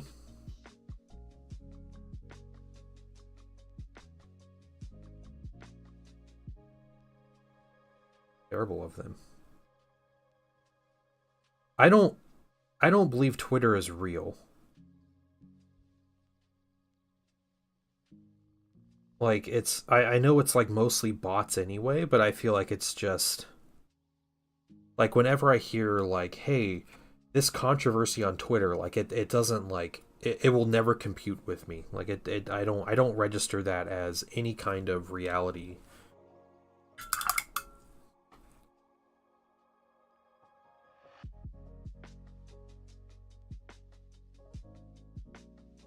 What you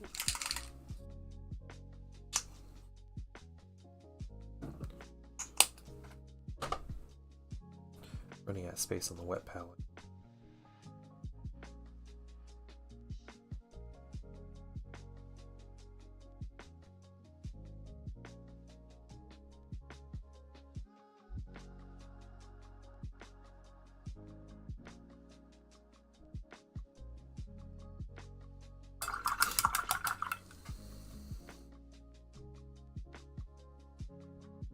Yeah, I think there's a lot more bots on Twitter than people, at least, which is probably just social media in general.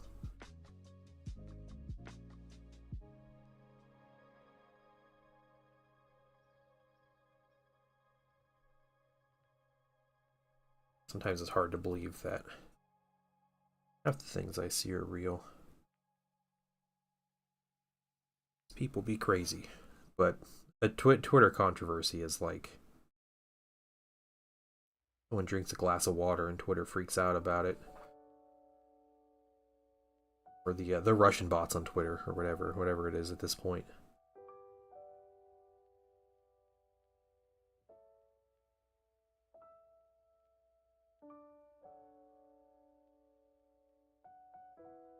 Yes, comrade. Taylor Swift is a communist. I know this because I saw her in Texas Oblast. I am real Texan. Go American football. Yeah, like that's Twitter.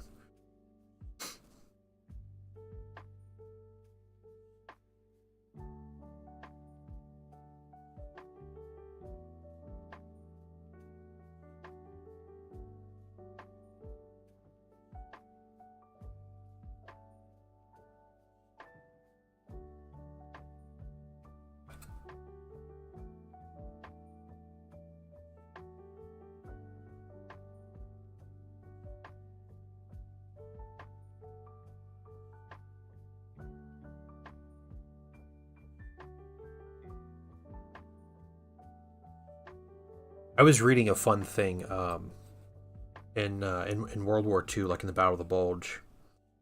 There was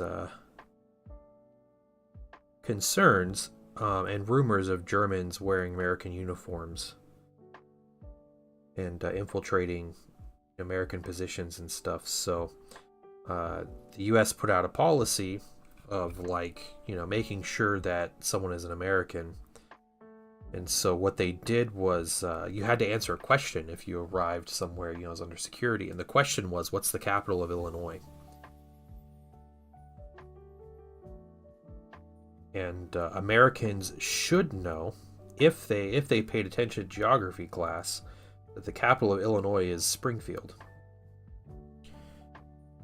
Yeah, yeah. And there was an incident that happened where a general was going somewhere, and the soldier asked him, the guard was like, hey, what's the capital of Illinois? And the general said Springfield.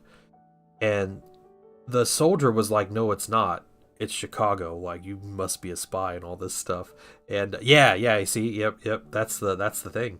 And so like guards do when someone's not following the word. He's like pointing his gun at the general and everything, and the general was right the whole time. I think that's how that story went, or the general didn't know. That was one of those, but yeah, things like that.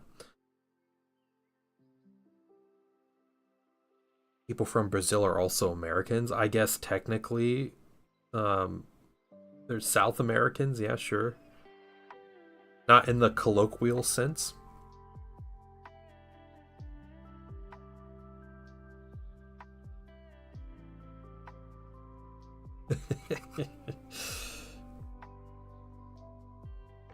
Yeah, I was reading in Ukraine they have a new drone that they're messing with. They live in the United States of America. Yeah. No, I did not find all those bases. I mean, I think it's fine to call people Americans who live here. I don't call myself a United States of American every time I'm talking about myself, but I also imagine, Brazil was fighting with, with the Allied forces in World War II. They weren't, well, they were fighting against Germans in Italy, so, they could be included in that, I guess. But,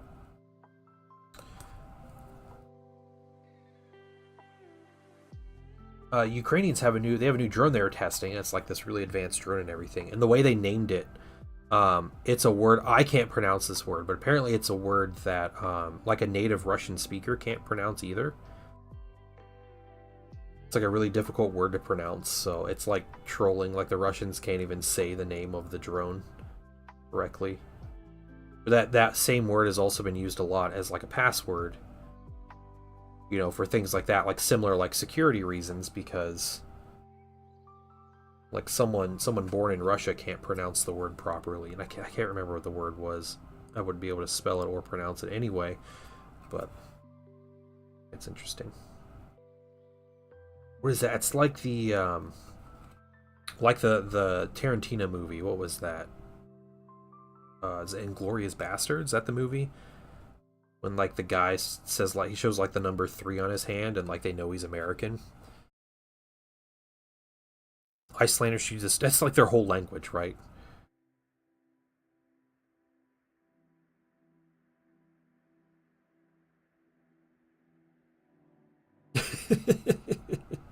Yeah. Or what's that Welsh town that's like no one can speak Welsh.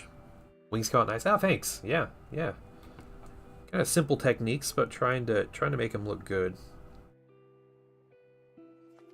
Nice getting to spend some time on one mini and not, you know, painting a bunch of different minis, right? Yeah, that one. There you go. You pronounced it perfectly, Omega Des. I'm impressed.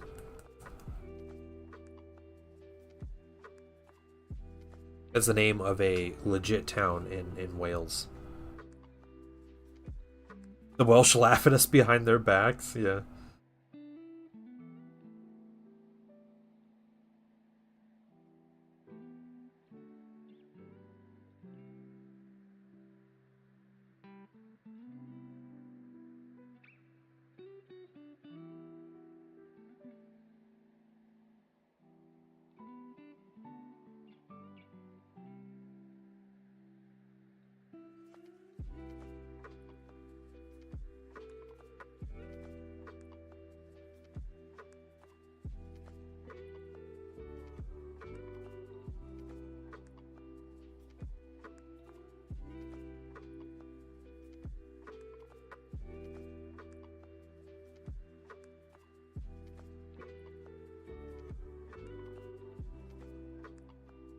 Go back and do Orc's teeth after this, but that's okay.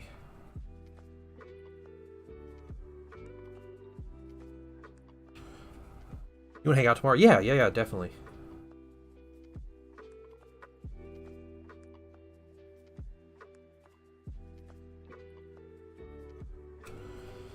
When the ancestors would turn pale.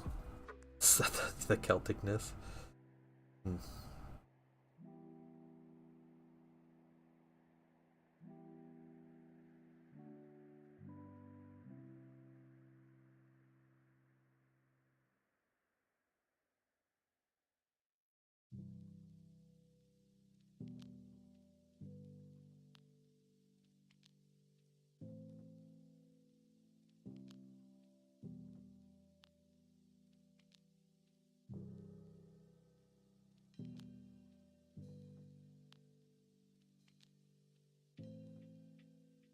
I used to listen to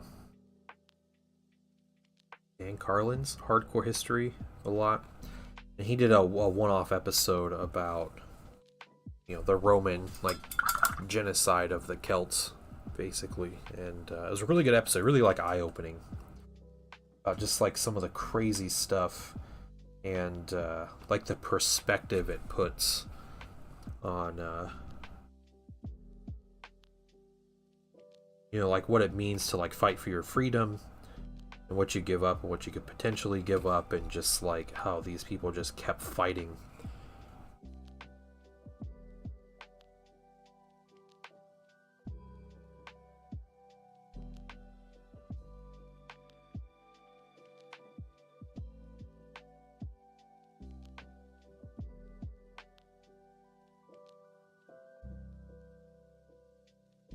Very interesting listen.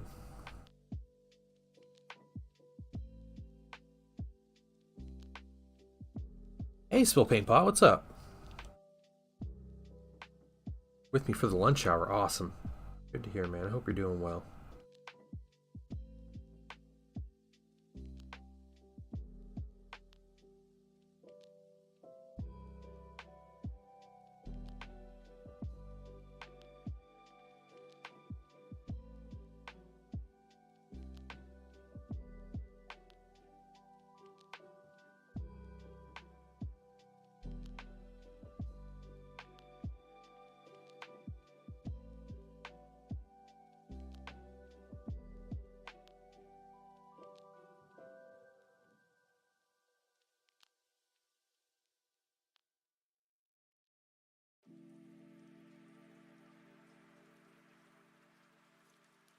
Impossible to fully eradicate a culture. Yeah. Yep. Yeah, and that's the thing. Kind of like the end point of it was like, you know, the Romans, they did all this. They killed literally millions of Celts, and, you know, tried to eradicate these people. And, you know, today, you know, like Latin is a dead language, and Celtic is not.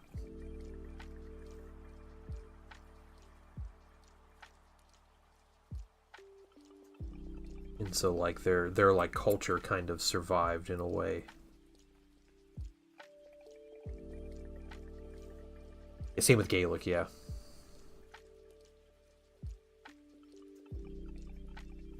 Latin is dead but survived. Yeah, yeah, it's survived, but it's not like a language people use, right? Like aside from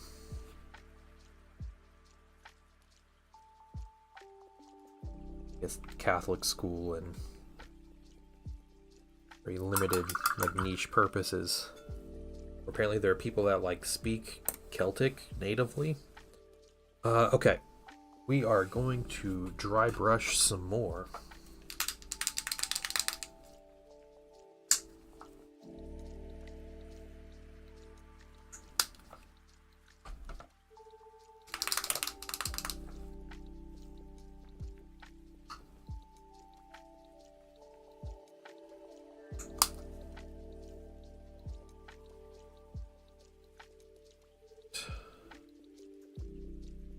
This paint up.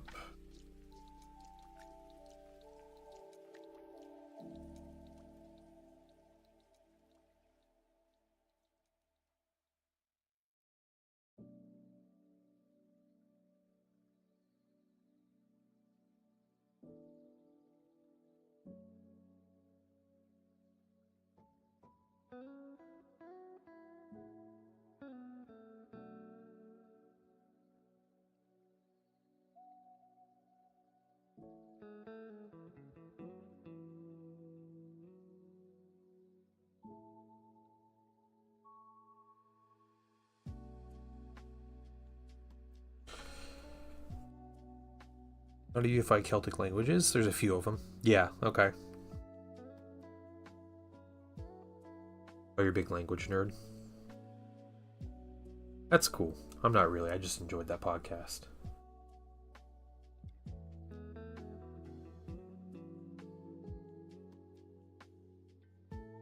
Okay, so you're hanging out on Twitch. Just so we're clear here. You're hanging out on a live streaming website, watching paint dry, and talking about little plastic people in fantasy settings. And you're scared what people will think that you're interested in languages. Just so we're clear.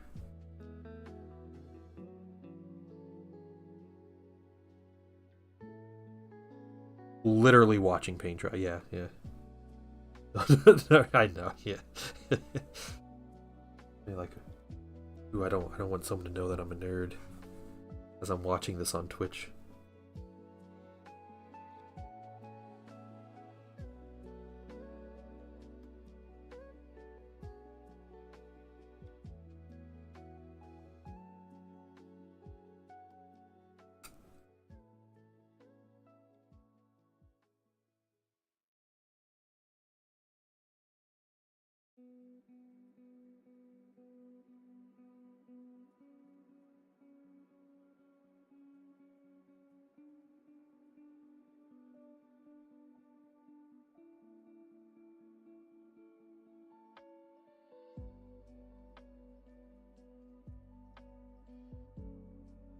Something you don't get in 40K that I really missed painting was chainmail.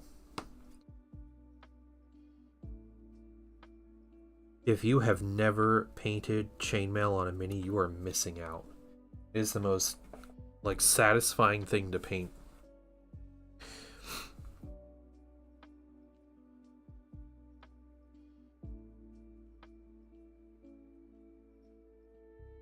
Co-langing? What is that, Velreth? I'm listening to paint dry in the background of discussions. That's fair. No, that's fair too. Yeah. Is that worse or better? Loki, what would you say?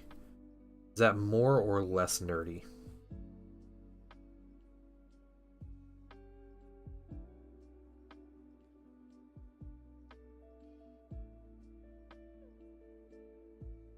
They had chainmail everywhere. Really? Rogue Trader era Eldar. See, I played Dark Eldar in Warhammer Fantasy. Where or Dark Elves, not Dark Eldar, but Dark Elves in Warhammer Fantasy. Because where the High Elves had like scale armor and everything. like the neat organized rows of scale plates and stuff. The Dark Eldar had chainmail, and I just learned how to dry brush.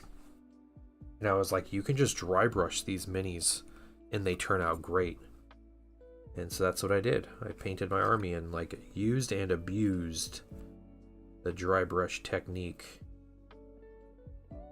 Get those minis painted.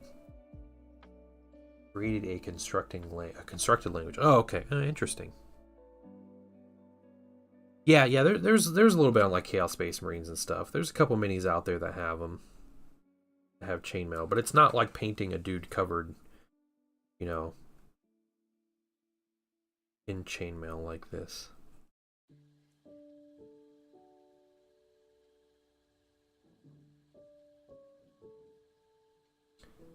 All right, I'm gonna take a break real quick, guys.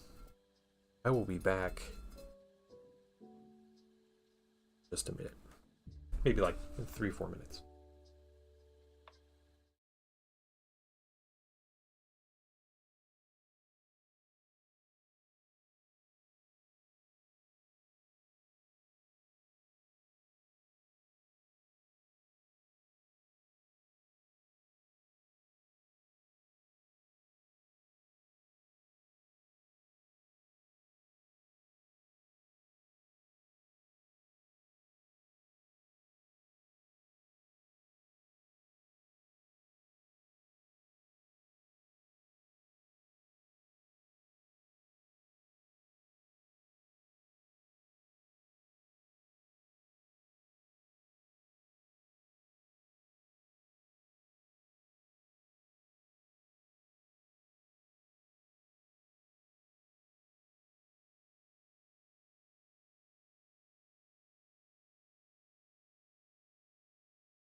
Okay, I'm back. For some reason, the music isn't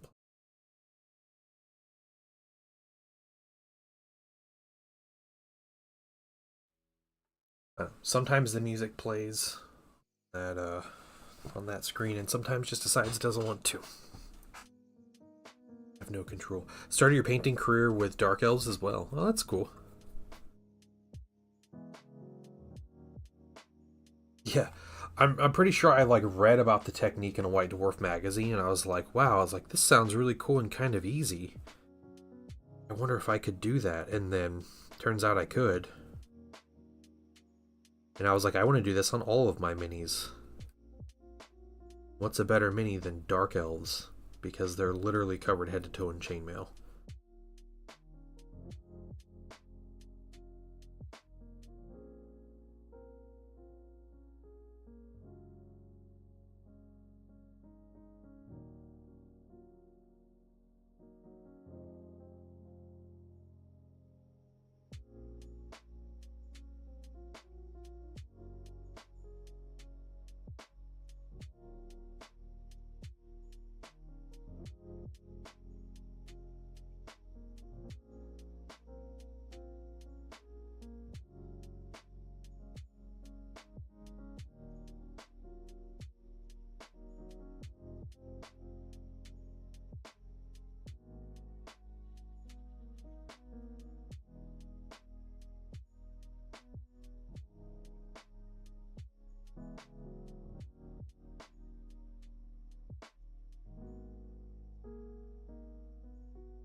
There was a dry brush on this axe, but I might do a little more clear cut colors on the axe, because I imagine you would have some kind of magical axe.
Okay, we'll start there with the metal. Maybe just do the blade, like the very sharpened part of the blade, and then maybe we can do some gold on this guy. A little bit of gold on him.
First of all, let me take just a moment to thank you for allowing me back into your home.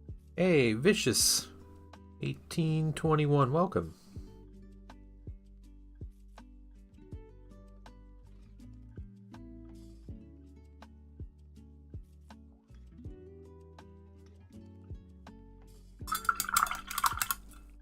How are you this fine day? It's fine. Thursday. Yeah, Thursday. Okay, let's see here. Is that our base color? We can probably get that out, make a couple little corrections here.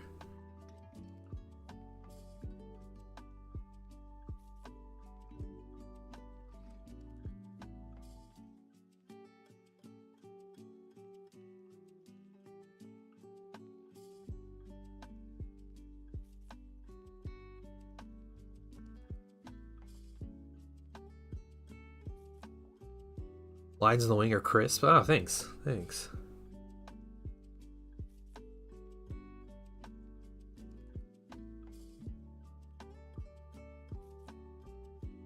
Quick little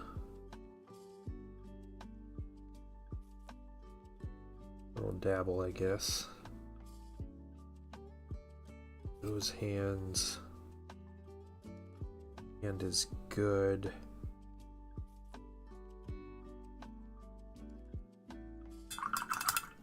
This little bit.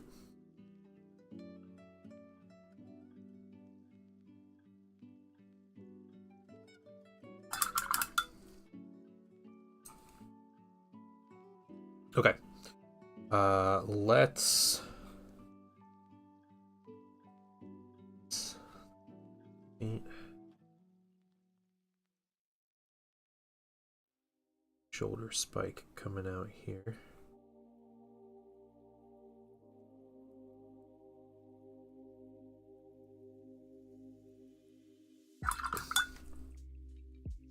We'll grab his teeth because why not? We have the paints. There they are.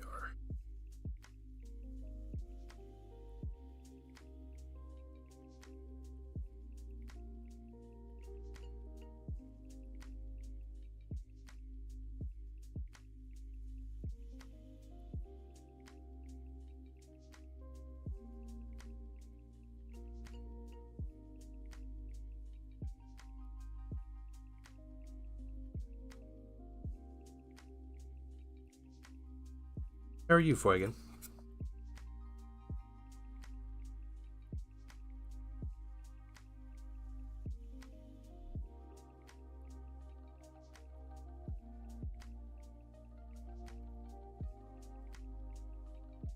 Okay. Got the basis of some teeth here.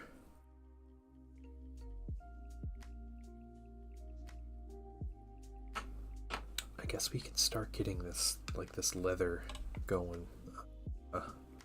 We want warm brown. That was our color. Woke up late all week. Eating toast with Ohio butter. What is Ohio butter?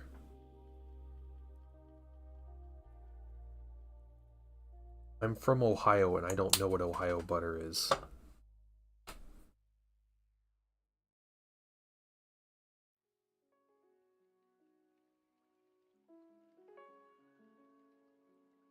Oh, Amish butter? Is that what people call it? Do you think the Amish just rule Ohio or something? I'm a little offended.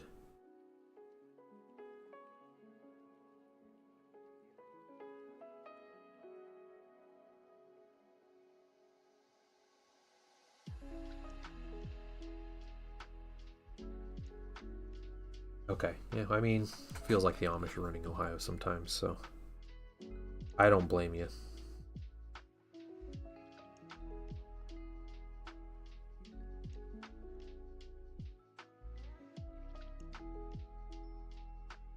This looks cool. It's a character piece from Mushroom coming on YouTube. This piece is an orc warboss on Wyvern for Warhammer: The Old World by Games Workshop. It's a very old mini that got a re-release recently.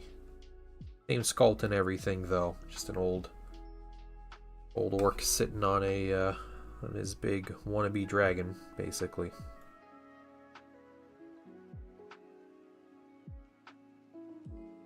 How are you today?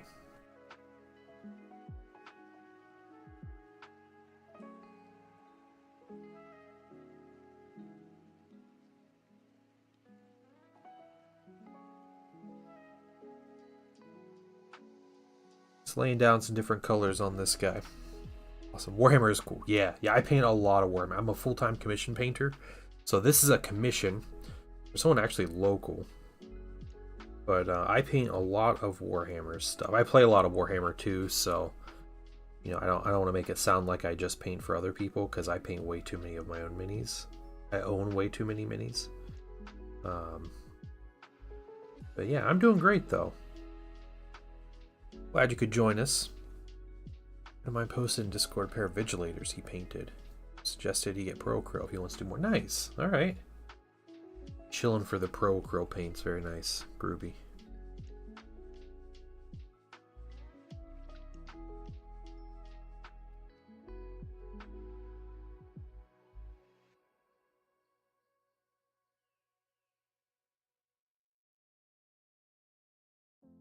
Using a warm brown to get some of this like base coats of like a leather here. All these like straps and different kind of things. That's a skull. He's got like a little satchel. I still carry his snacks into battle. Don't want to be hungry. Good things get promoted. That's right. Yeah. Pro Krill's a fantastic company. Amazing paint. So I guess Pro Krill's amazing paint. Monument Hobbies is a fantastic company. It's the paint. Release Nova Orange. It's going to do with orange squigs. Nice. I'm curious. I guess it's a little more more a richer color than just their plain orange, maybe.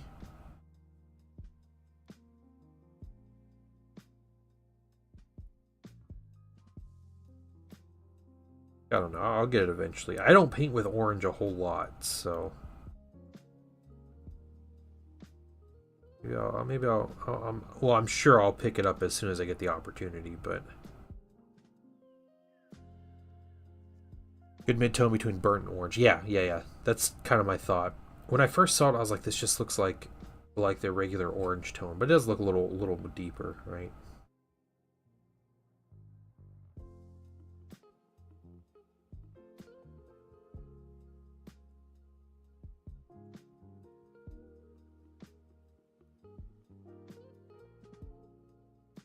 Mushroom, have you ever played any Warhammer games, like video games or anything? Or you ever collected any minis or anything like that?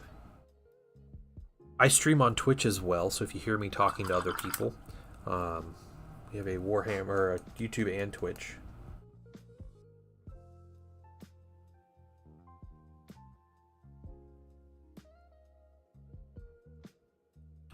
They put a lot of colors that are pretty similar. They do, yeah, they definitely do. I struggle a lot with their like the like ivory equivalent colors. Like they have bright ivory, dark ivory, and bright ivory is noticeable, but like between dark ivory and then olive flesh, and then they have bone and ivory, like the differences are so like minor and nuanced. It's kind of strange to me sometimes to see that they put focus on releasing colors like that, but I guess that's their whole like what do you call it, their signature series that they do. So I think they definitely need some more oranges. I don't mind an orange between burnt orange and orange, because that's a big step.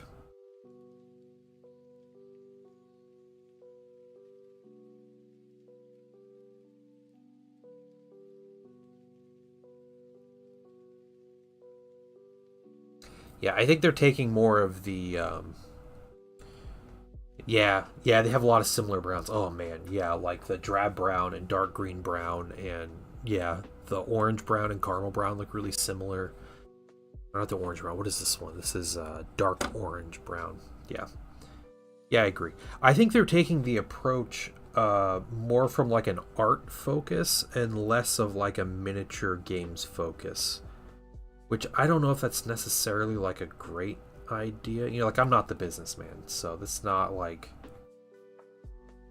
you know, I don't know the financials and haven't done the research on what decision makes more money and all that, but it does seem a little strange that, you know, when there's like obvious colors that they should be putting out, that seems like a good idea and they just kind of don't. Step away from normal naming conventions. Yeah, that's true. Yeah, it doesn't really describe the color, right? Which they're normally really good about doing.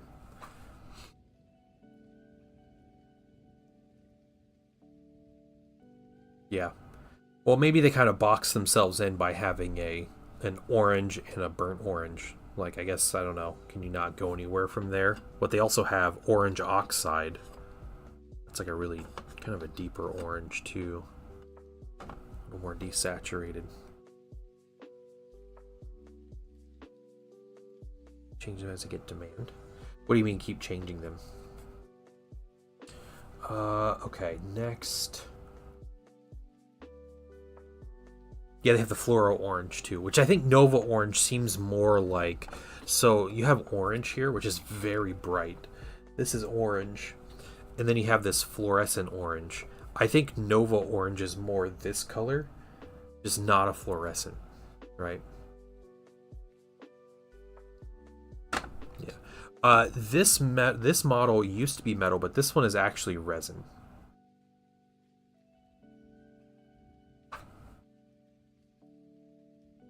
It's a bit darker than the green, still saturated. Yeah, yep. I agree. Yeah, they could use a good like warm green. That's not like their yellow green's a little too like olive, I guess.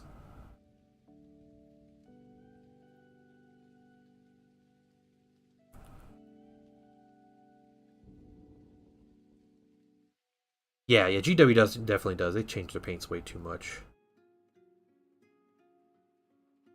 Yeah, I really don't think Monument expected to be as much of a success as they are, and I think you know they released these initial paints and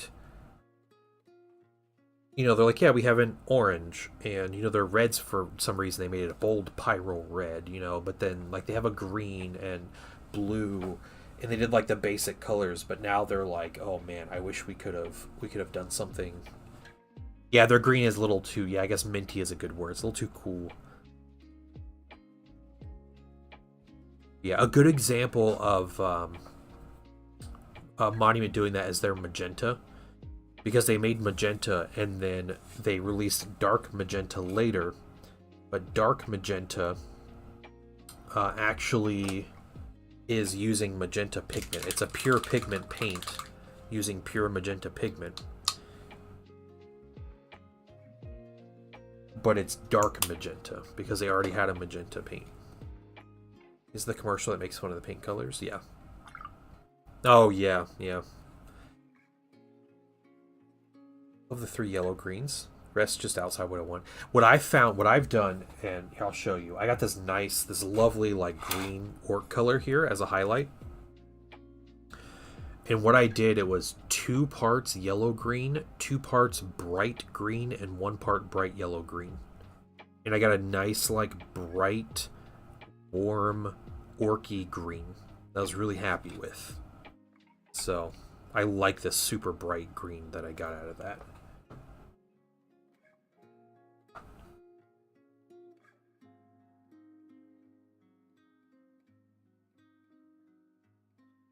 Okay, what was I doing?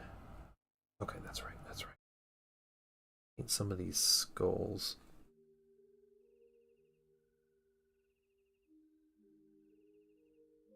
Putting some of these base colors down.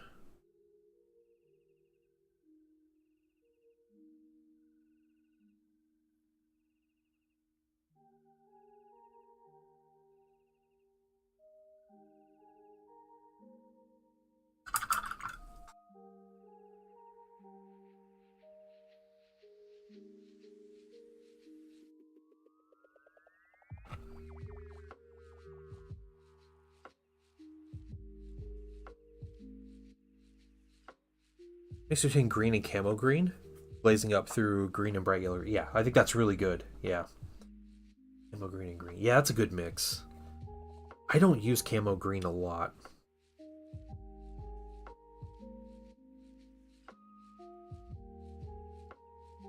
I like dark camo green. I don't like camo green as much. What color are you? I think I'm golden brown. Okay, I have no idea. Probably more of a tan flesh.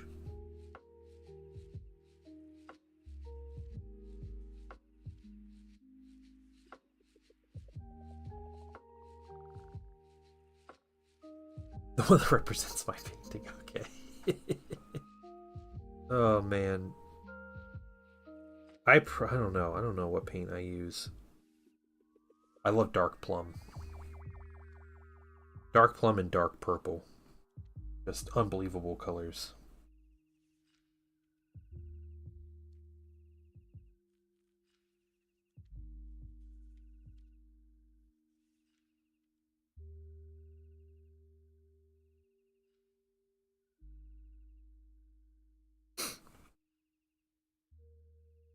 Dark yellow.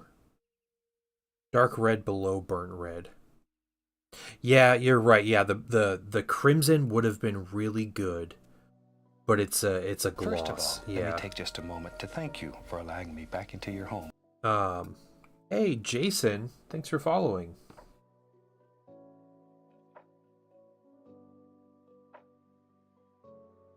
Yeah, and the burgundy doesn't cut it.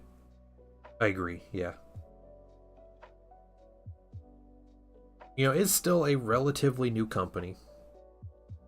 So, yeah, I definitely understand, like, the idea of, like, why are you guys releasing another ivory color when you have, you know, like, these glaring holes. But I think there's still more paints they said they're going to release this year, so please stop with the ivories. Yeah.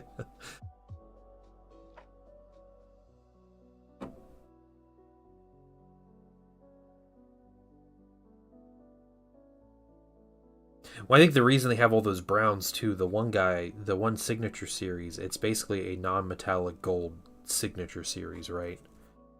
Like an all-in-one. So then you end up with just 6 shades of brown and tan.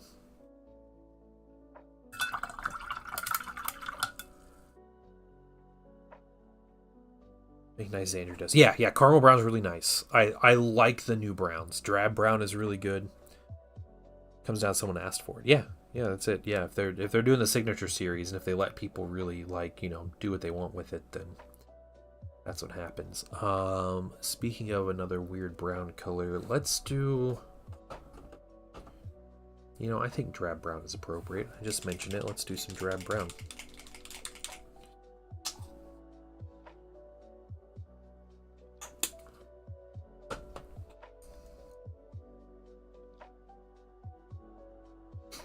I have one AK paint, and it's their clear red. And it's pretty good. The color is really nice. However, it's way too thin, and it separates too easy. And if you varnish over it, but you don't give it like at least 24 hours to dry before you varnish over it, it will bleed through the varnish. Which is wild. I have never seen that in a paint before.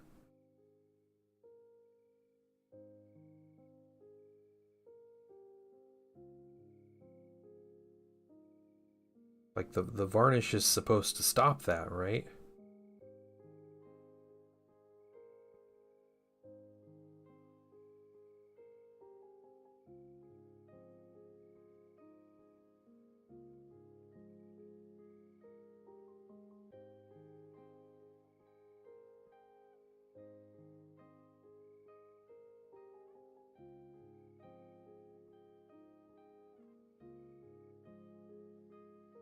Yeah, I was painting my Castellax for my Thousand Suns. I remember painting the white paint on it. It kept turning pink, and I was like, "What's going on with this?" And it was the red paint under a varnish was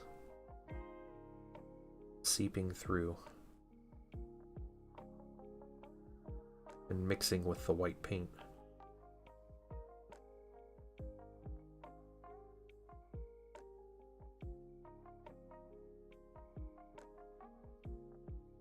Okay, we got that, and then what was the... Oh yeah, it's on his axe here.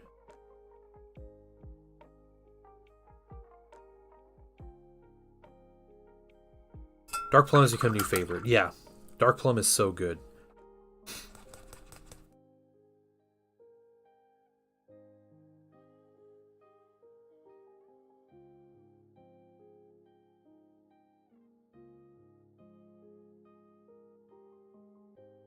Great colors. Yeah, I think the Signature Series colors are great.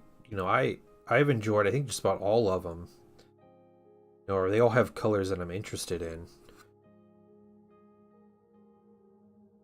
And I like how they each kind of have like their own theme. That's like, you know, about the painter, and you know, they kind of each like get.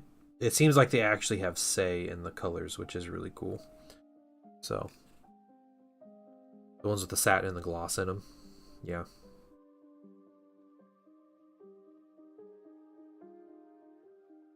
The satin, I still use the satin paints like normal paints. Those don't do anything different.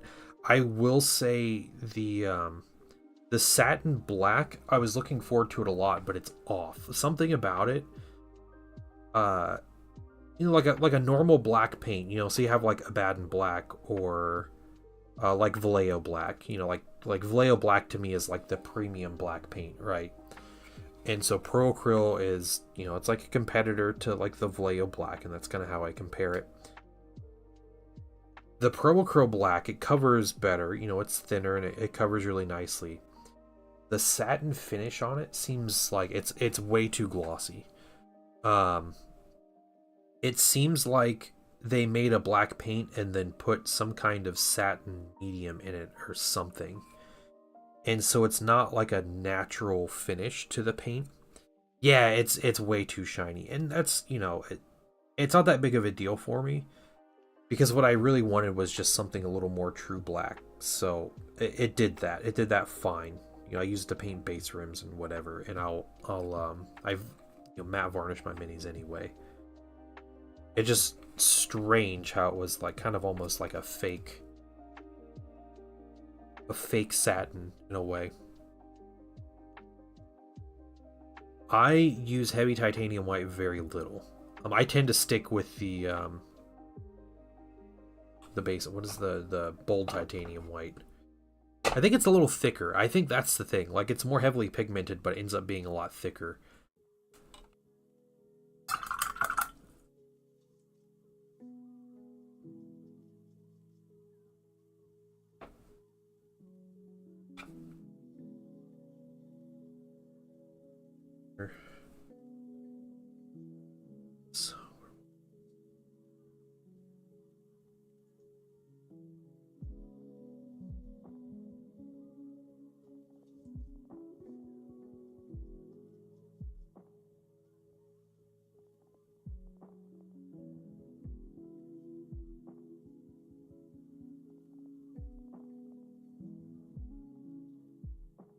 But super pigmented. Yeah, they basically are identical, and I'm not totally sure like what purpose I'm supposed to use each one for. So I ended up just using the bold titanium white instead of the heavy stuff, because normally when I paint with whites, I use it as like a highlight color. So you know, that's normally enough for me. I'm gonna paint this crest here red. Or do that red. That sounds like fun.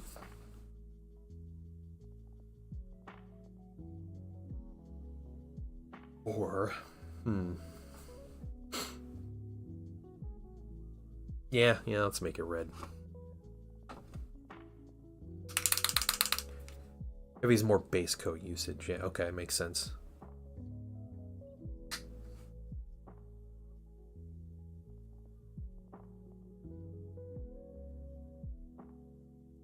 Yeah, for me, white is always like a final highlight, right? I paint with white. I have, like my Thousand Suns use white as one of their secondary color. But it's always bright neutral gray is my base coat. And then I'll build up to a white like edge highlight on it.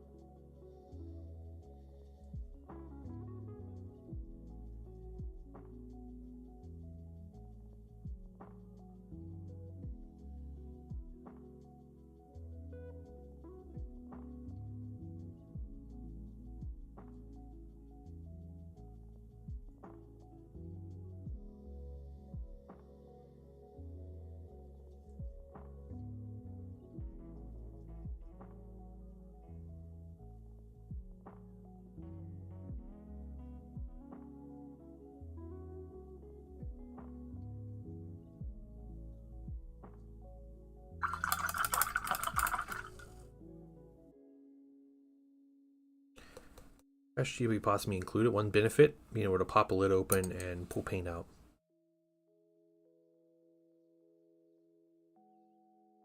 Yeah, Star Laser, I agree. If you're just doing like the tiny little bit of like highlight or whatever, it is really nice.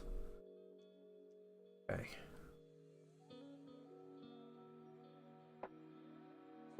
Paint on those. Got that. We can do a little bit of like a gold, or do I? Yeah, let's do a little bit of gold. Be a fancy orc.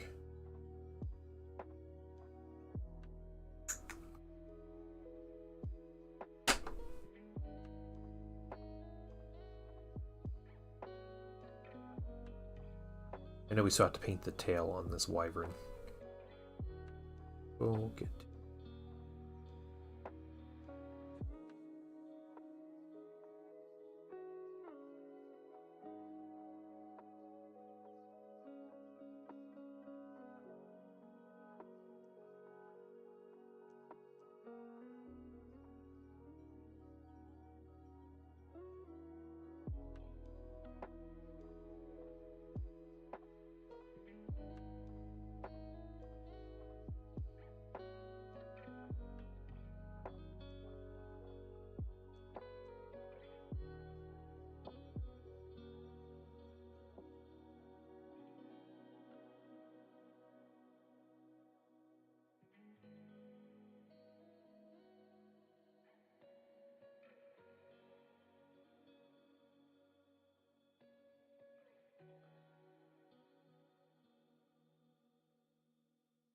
If you learned how to thin down GW paints properly, like they're not bad. But for like normal painting, going from the GW pots where I'm using a wet palette, so I'm opening the pot, I'm scooping out paint onto the wet palette, and then putting thinner in, and I'm mixing it, and all those steps, like it's just easier to, shake and put a drop onto the palette from Pro Acryl and not even have to worry about thinning it extra. I don't know what's up with this crest on his head. I think there is supposed to be a little horn right here.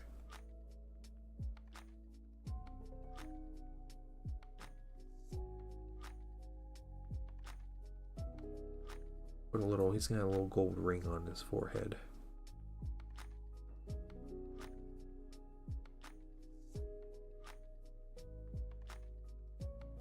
Guess why not? Okay, let's do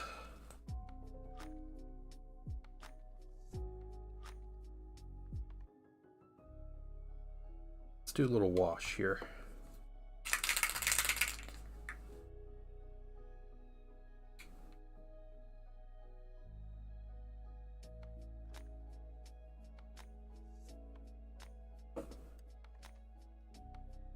Using Army Painter Strong Tone here.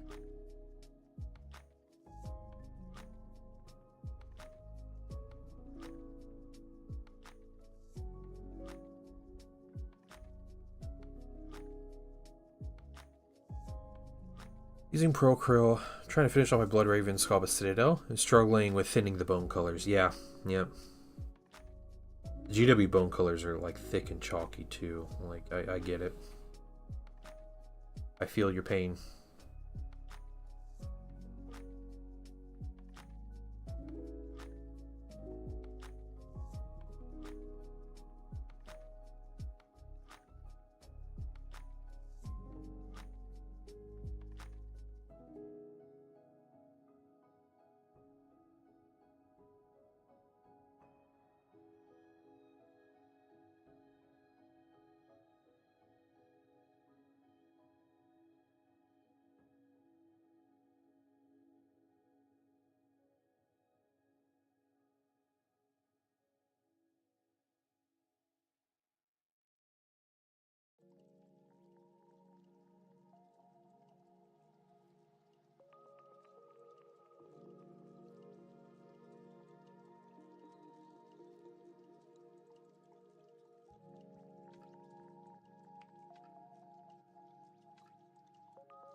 Bone.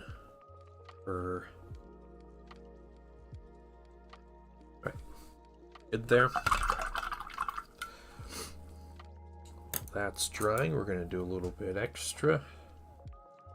Different stuff here.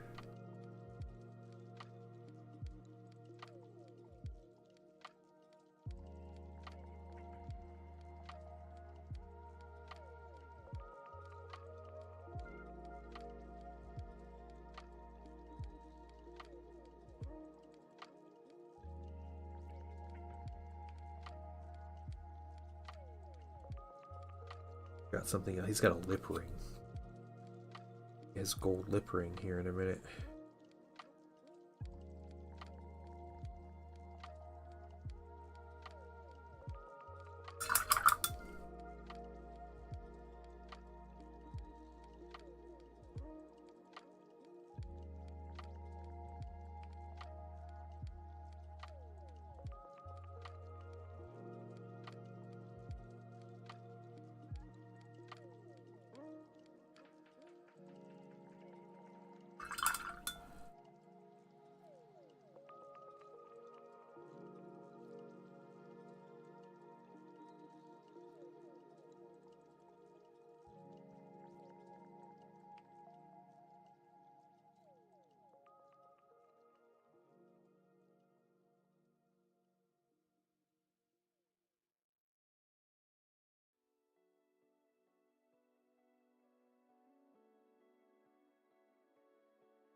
Okay, cool.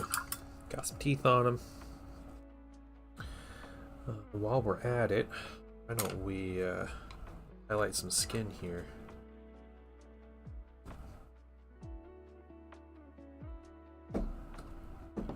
Put my same colors I got. Just make the ratio a lot smaller.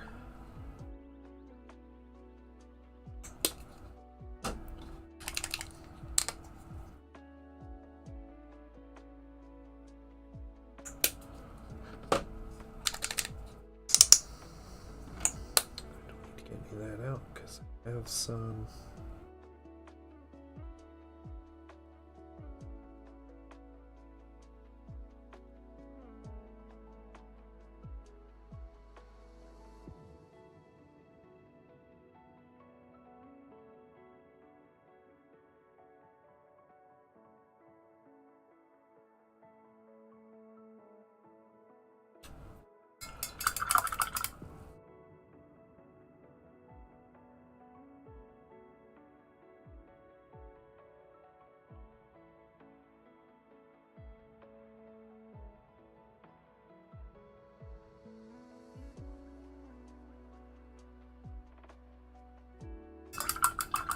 Okay.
It's Citadel clean. aren't bad paints. No. It's cold. Now that's what I call high-quality H2O. Hey, thanks for the drink redemption. I will take a drink in just a moment. Citadel aren't bad paints. No, I don't think they are. I mean, they're overpriced and they have, their own issues and everything, but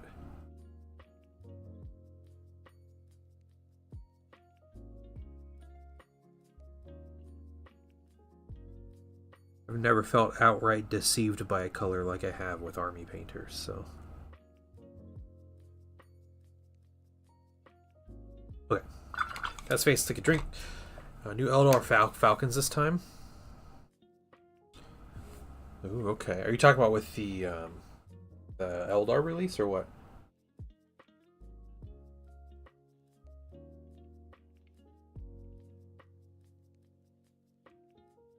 Good water. Pone getting your AK starter set today. Nice. Congrats, man. Hopefully it is. Hopefully it's nice and useful for you. The old ones, yeah. Barely pull them out. Air paints are nice. That's good to hear. I've tried Army Painter so many times. It's just never good.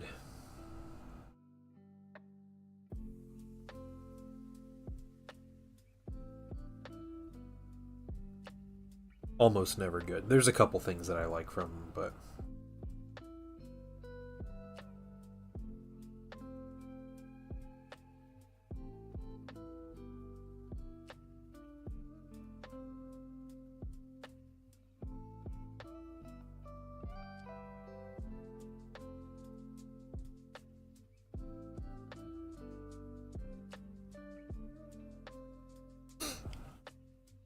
so the older version of the Corn Reds soon.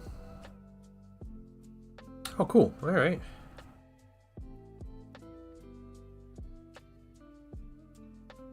Satchel thing I forgot. Thought it was a skull at one point. I didn't paint it with the leather color, but now I'm pretty convinced it's a little pouch.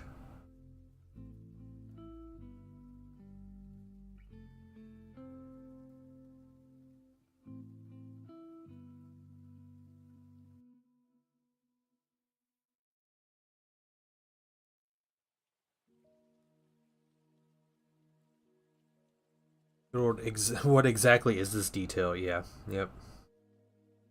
Happens a lot. Normally I just pull up the mini on GW's website if I think I'll have questions.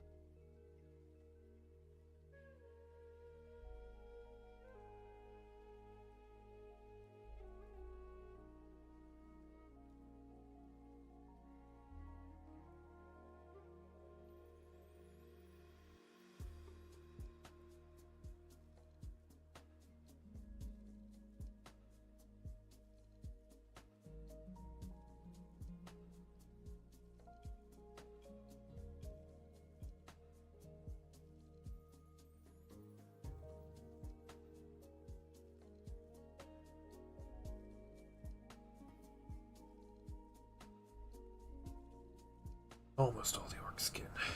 This last little bit.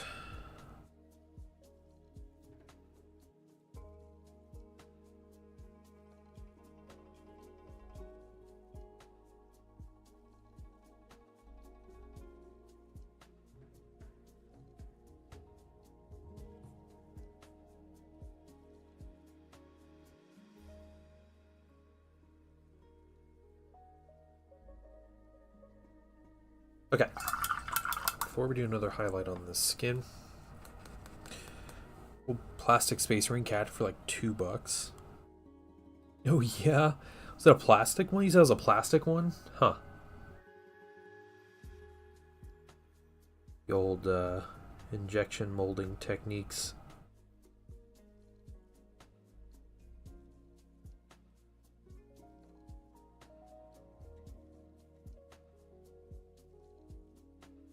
Love that old plastic Captain mini though.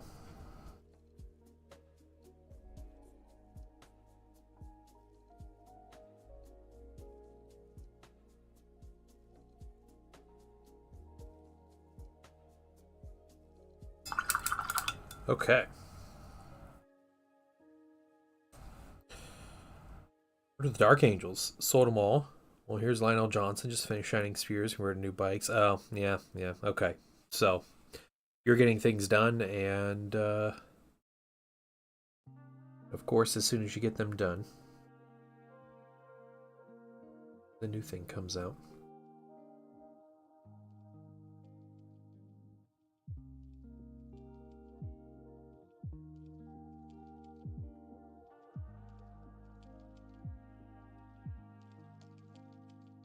Right enough. Let's do some more. Go overboard with the bright yellow green here. Let's do a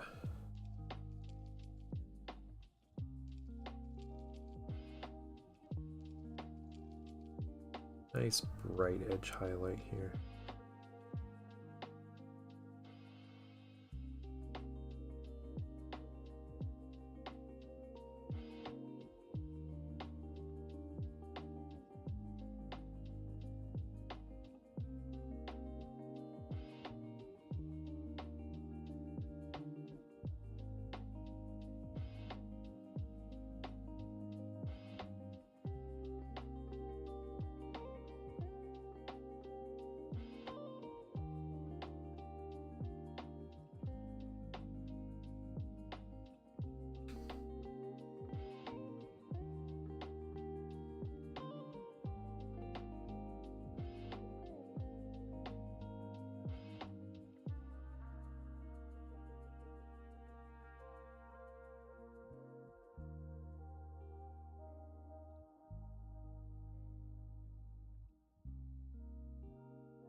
Bust out So Legend stock. What is that? Huh.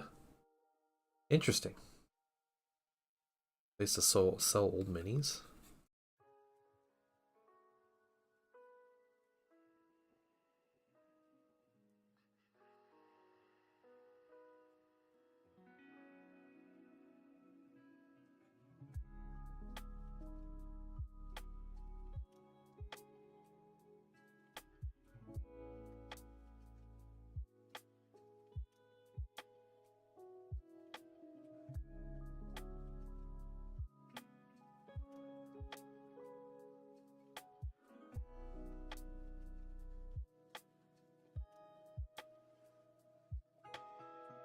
Okay, cool.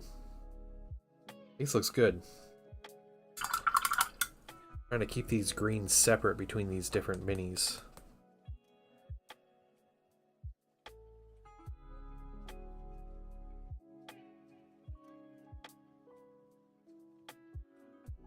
Next thing we can do...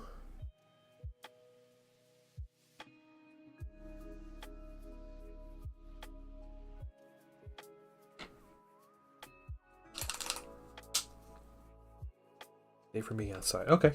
Nice. That's cool. Oh.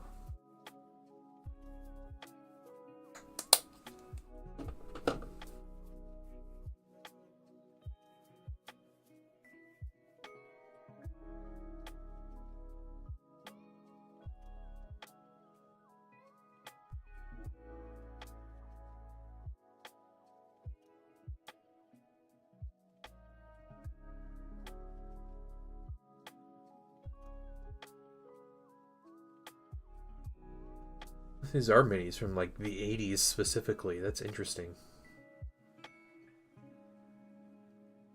Huh.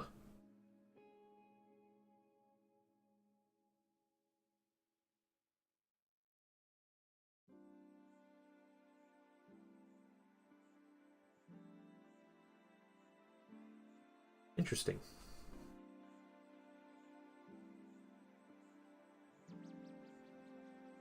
Yeah, it's very old school internet. Yeah.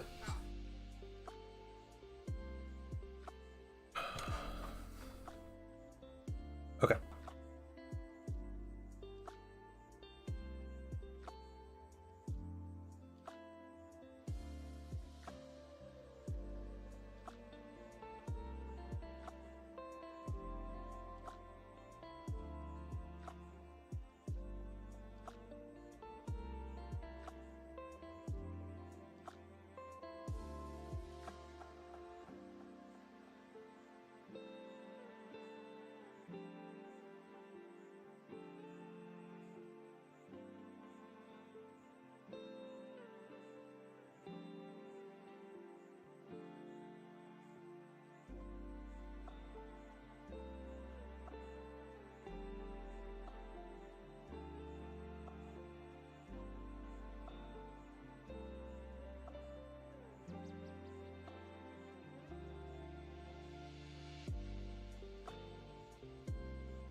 Use it to identify your metal chaos marines. Oh, cool. They're that old, huh?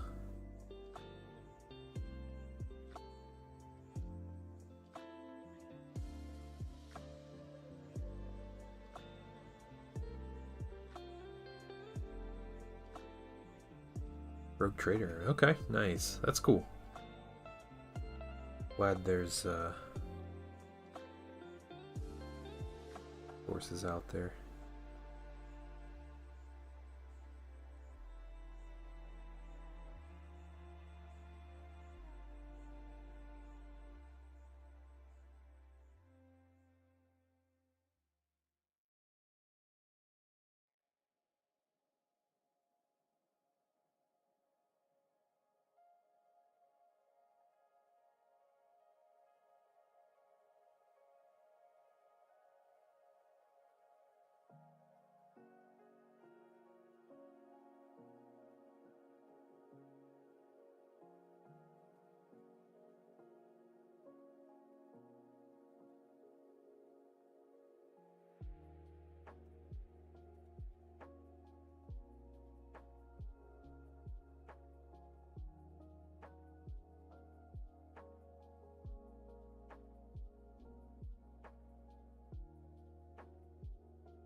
Add a bit of ivory. The bright umber we were using to highlight this to just go a little brighter.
Right. Couldn't afford to have pictures of models, just illustrations of what they look like. That's funny. That's crazy, though. Okay. Next we have... We're going on here.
I'm not finishing him today, but man, we got really close. So I'm gonna finish him over the weekend.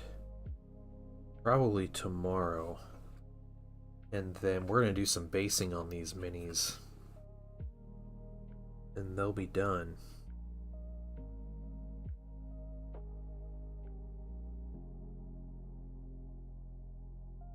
RS and Astropath. Oh, that's cool.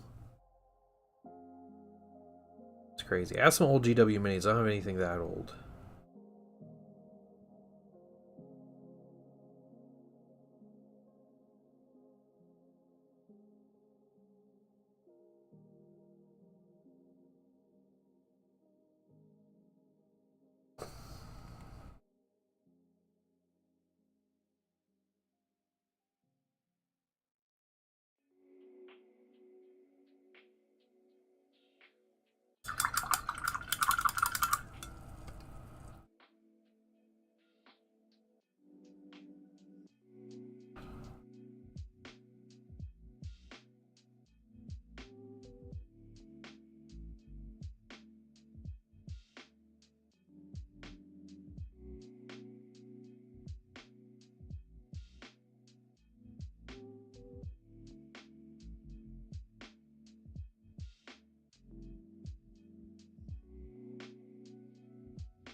Okay. Got some of the fur done. Let's go on to the bone, because we already have bone in our palette. Light skulls real quick.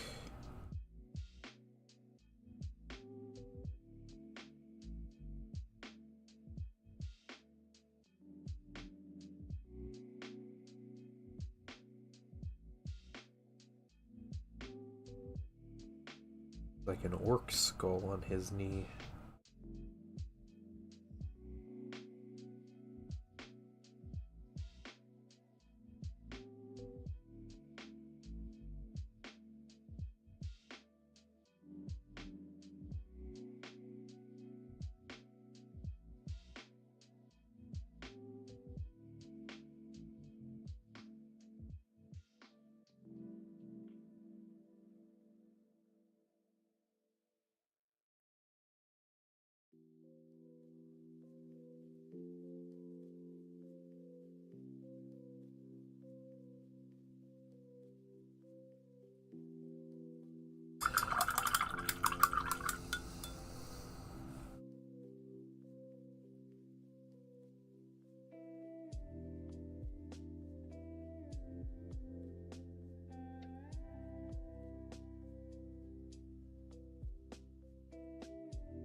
Still waiting for some of the wash on like the wolf pelt to dry.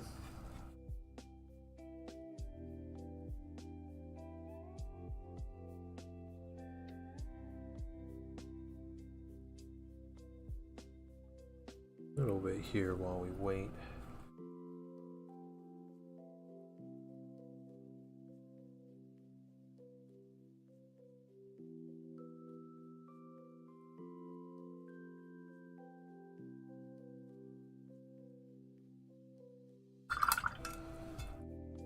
We can get the red.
Use some orange red.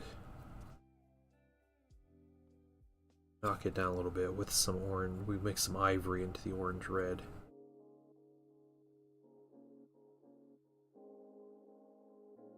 Go a little more cloth-like.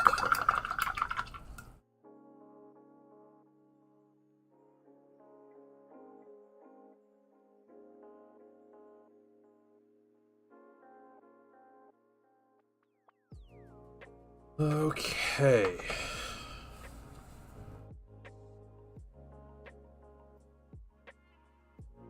Next.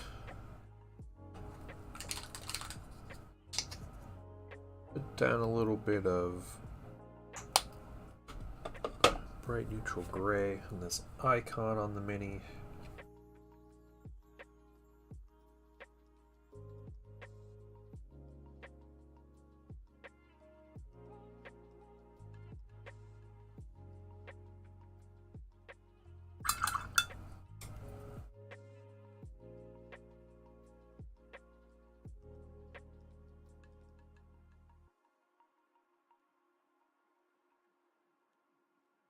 Do a little white highlight on that when it dries.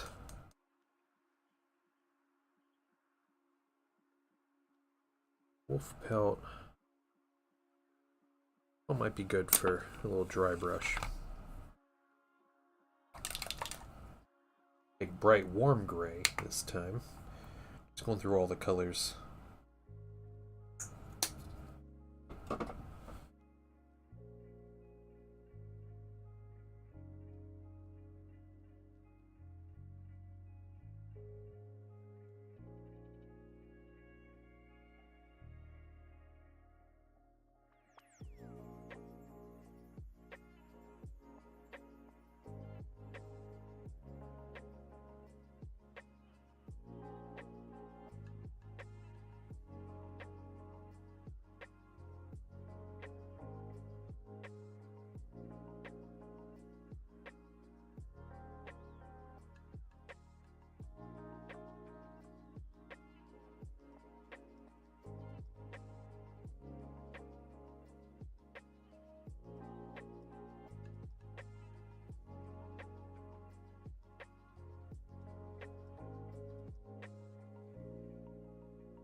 Really good for our wolf pelt.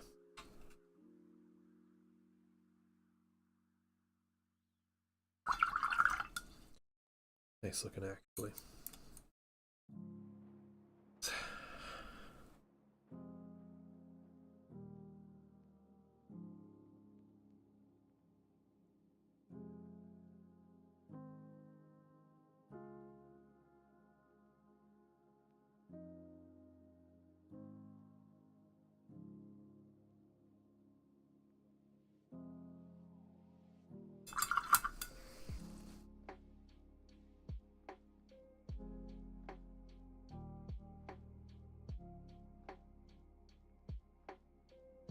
We're doing pretty good on this thing. Ivory.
Look good. Thanks, man. little bit with this gold. I think what I'm going to do is kind of fade it out a little bit. Keep getting more and more colors out, but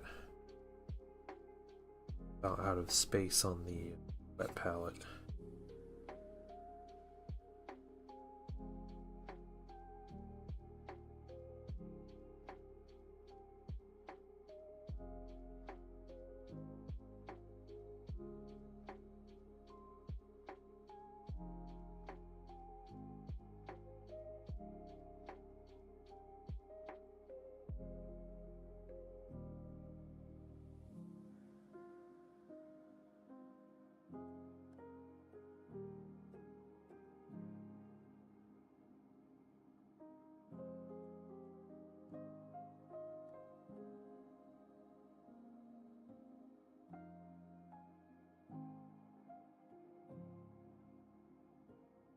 You know, have like the Wyvern's tail. The last big thing to do on this mini. But, you know, hey, we may end up with time to do it today, so.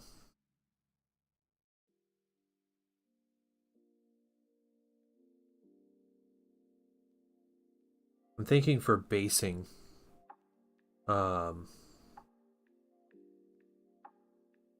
with that, either doing like a temperate climate, like, I don't know about like full like grassy plains or whatever, or like a desert kind of barren land look. Washing it with what? Then, like the mini overall. Is that what you're talking about? I'm not doing probably not another wash on this mini. Sepia on the back scales.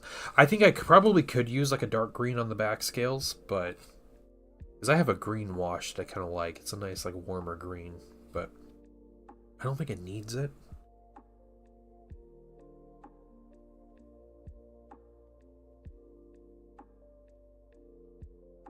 Let's check out this tail here. We gotta make the tail look really.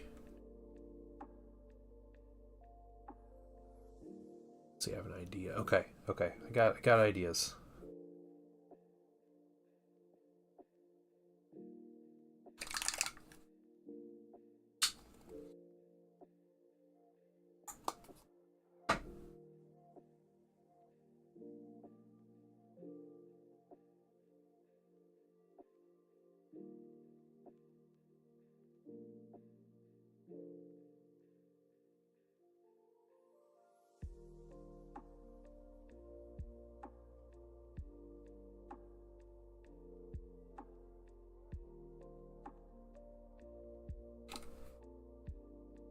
Sepia wouldn't do anything for the color.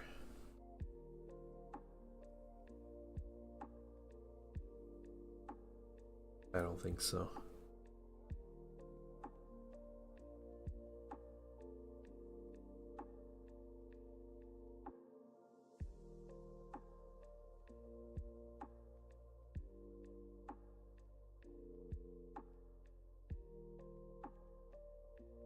Where am I now? Just holding this mini at a weird angle.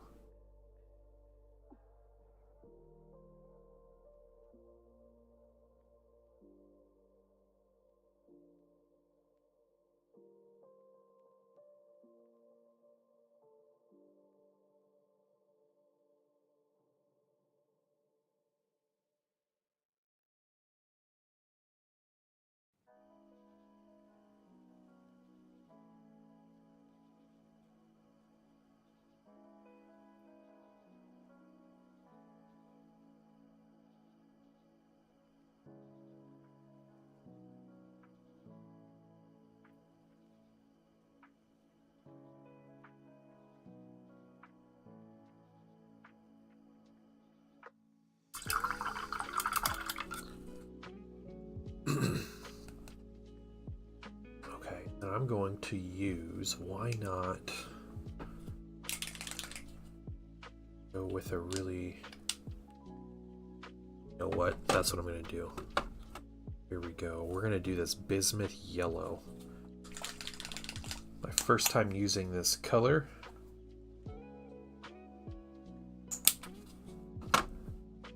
Try and do something goofy here.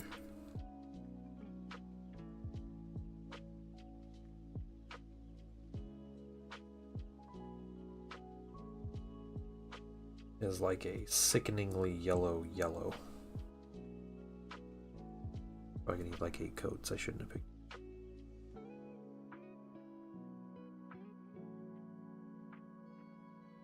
The poison coming out of the stinger and the tail.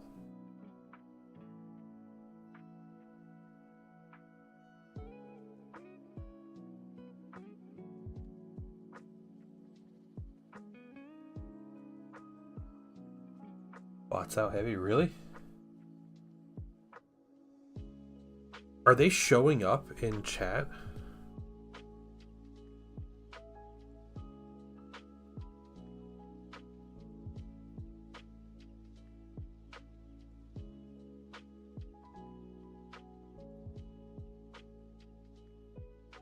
Okay, just us, yeah.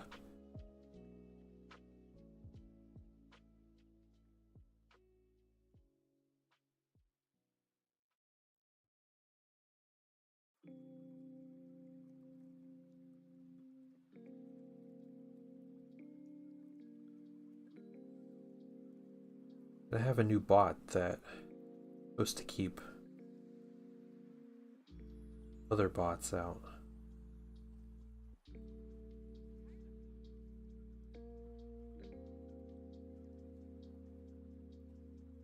Siri bot. Yeah.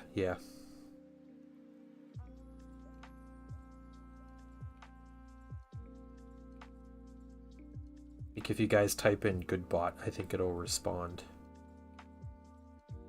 Or you can just tell a good bot. I don't know.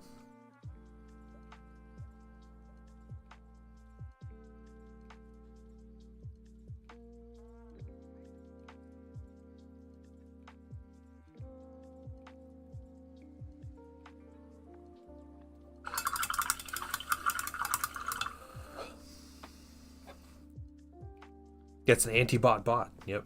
It's incredible. How you doing, Black Label Streams?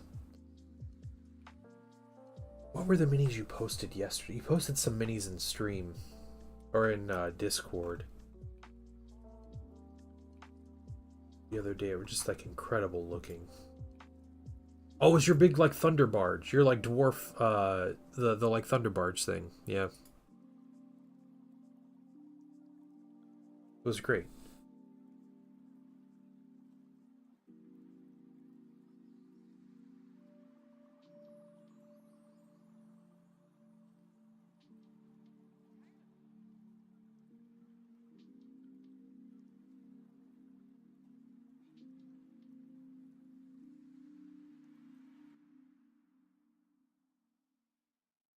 DNL pirate ship.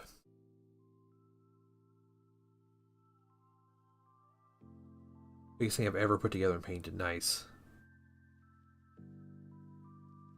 So used to playing Total War, and they have the dwarves have thunder barges in that game. Giant artillery carrying airships.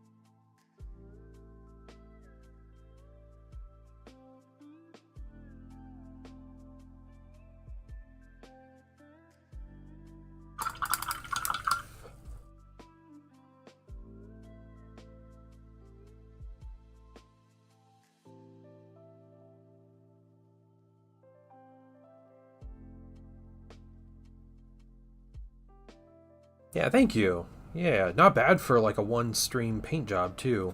You know, like I'm really happy with this. I'm gonna put a contrast over this yellow. That's gonna turn it into like a little more. So I'm thinking Plague Bearer flesh will look good. I know it's more green, but you know what?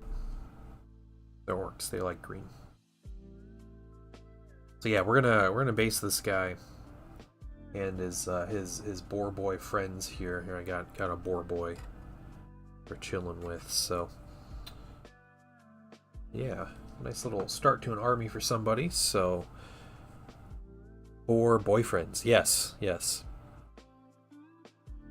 Notes on the horn and the chainmail. Yeah, the chainmail, it's so stupid easy. Just dry brush over black. The horns, I always liked. One of my favorite combos from Pro Krill was golden brown and olive flesh. You start with the base coat of golden, or dark golden brown is what that is, and then as you add in olive flesh, it doesn't look like it's gonna get to that like horn color, but it builds it up and you get there. It's an incredible transition into that color. So that's been one of my favorite like discoveries, like color combo discoveries.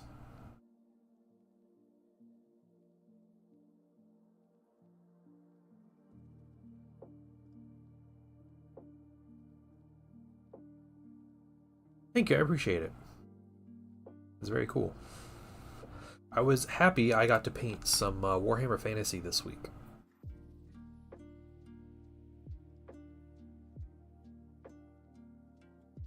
I've been wanting to paint fantasy stuff. Like I said, I have Blood Knights that are primed and base coated, but those are my own, so they have to wait. And I've been trying to finish up the Solar Auxilia box, and these tanks are insane. The tank and the Sentinel that I have just take forever. So yeah. A good excuse. That is not gonna be strong enough. Okay, never mind. Never mind on the Plague Bear Flesh. We're going with the first one. Yeah, commissions come first, yeah. You're gonna go crazy with it.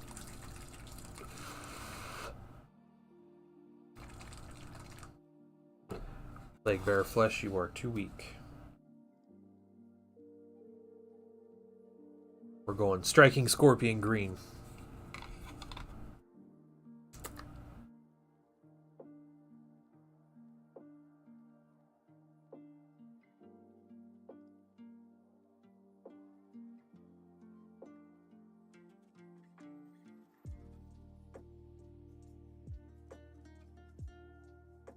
Oh yeah, it's a fun color.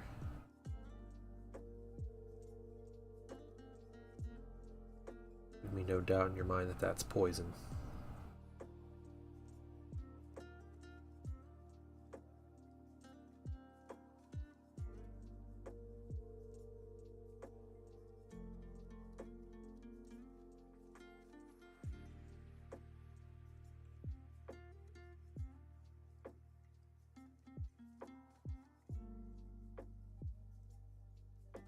Hey, Degrin Denethor? Is that your name? Welcome.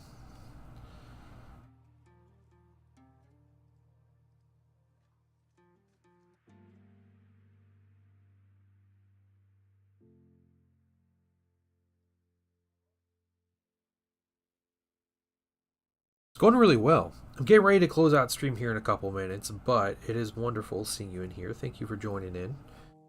I chill and paint, man. That's what I do. I'm painting this work on a Wyvern as a commission. I'm working on. Okay, he's got nice bright green poison. I was hoping for a bright green originally, and I was like, maybe the Plague Bear Flesh will make it look good, but the crazy bright green is fun and different. Yeah, thank you. I appreciate that. Yeah, we painted this in one stream, so not bad. Not bad for 4 hours of painting. Get this guy done. Man, I love old fantasy minis. They're just so simple to paint, guys. That's it. I painted a winged creature in 4 hours. It's looking pretty good. So it's taking me a week. Yeah. I mean, it helps that like this is my job, so like, you know, I can chill and do it every day, you know. ECE, thanks man for coming to chill. I will see you soon. I'll send you some pictures when I get these guys based, and we'll Forgot time to meet up and pass them off and everything. But I'm really happy with them. Classic orc. It's great. Paint more. More orcs to paint. I need more old world to paint. This is too much fun. But yeah, painting this and then I will be back on. You know what I do have to do? I did forget something.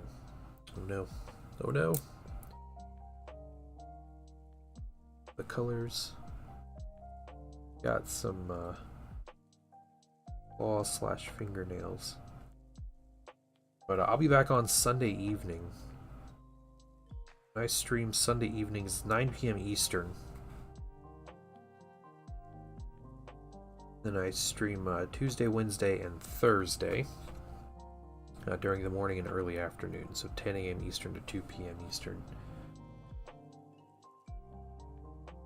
So if you want to come hang out or any of those times, that'd be wonderful. We are doing our giveaway on Sunday. So I'm giving away a mini I still have to paint. Look at the orc at the top, immediately think Zug Zug. Yeah, nice. We're giving away this guy. This is an exalted hero of chaos, the Slaves of Darkness. We're going to paint him in Slaneshi themes. I'm going to start on him this weekend, maybe tomorrow or something on my own. And then we're going to try to finish him on stream when we do the giveaway. So Sunday night, we're going to give this guy away. I will send him to you if you win the giveaway. To get in the giveaway, it's channel points. They're absolutely free. It's a lot of channel points, just the giveaway entry. So you can't just like pop in like day before the giveaway and get an entry. But if you're a member of the Patreon, any paid level of the membership, which goes down to $1, will get you an entry into the giveaway. And you can have a bunch of entries. Being a Patreon member just gives you one, but channel points give you extra. We will have more stuff to give away next month, and it is already set, so we'll talk about it. But yeah, a lot of fun stuff, and yeah, should be a fun time painting this mini. But in the meantime, finished up this orc, and we're gonna varnish some stuff. We're gonna base some things. It's gonna be great stuff. But I think with that, I'm going to jump off. So I'm going to call it a day there.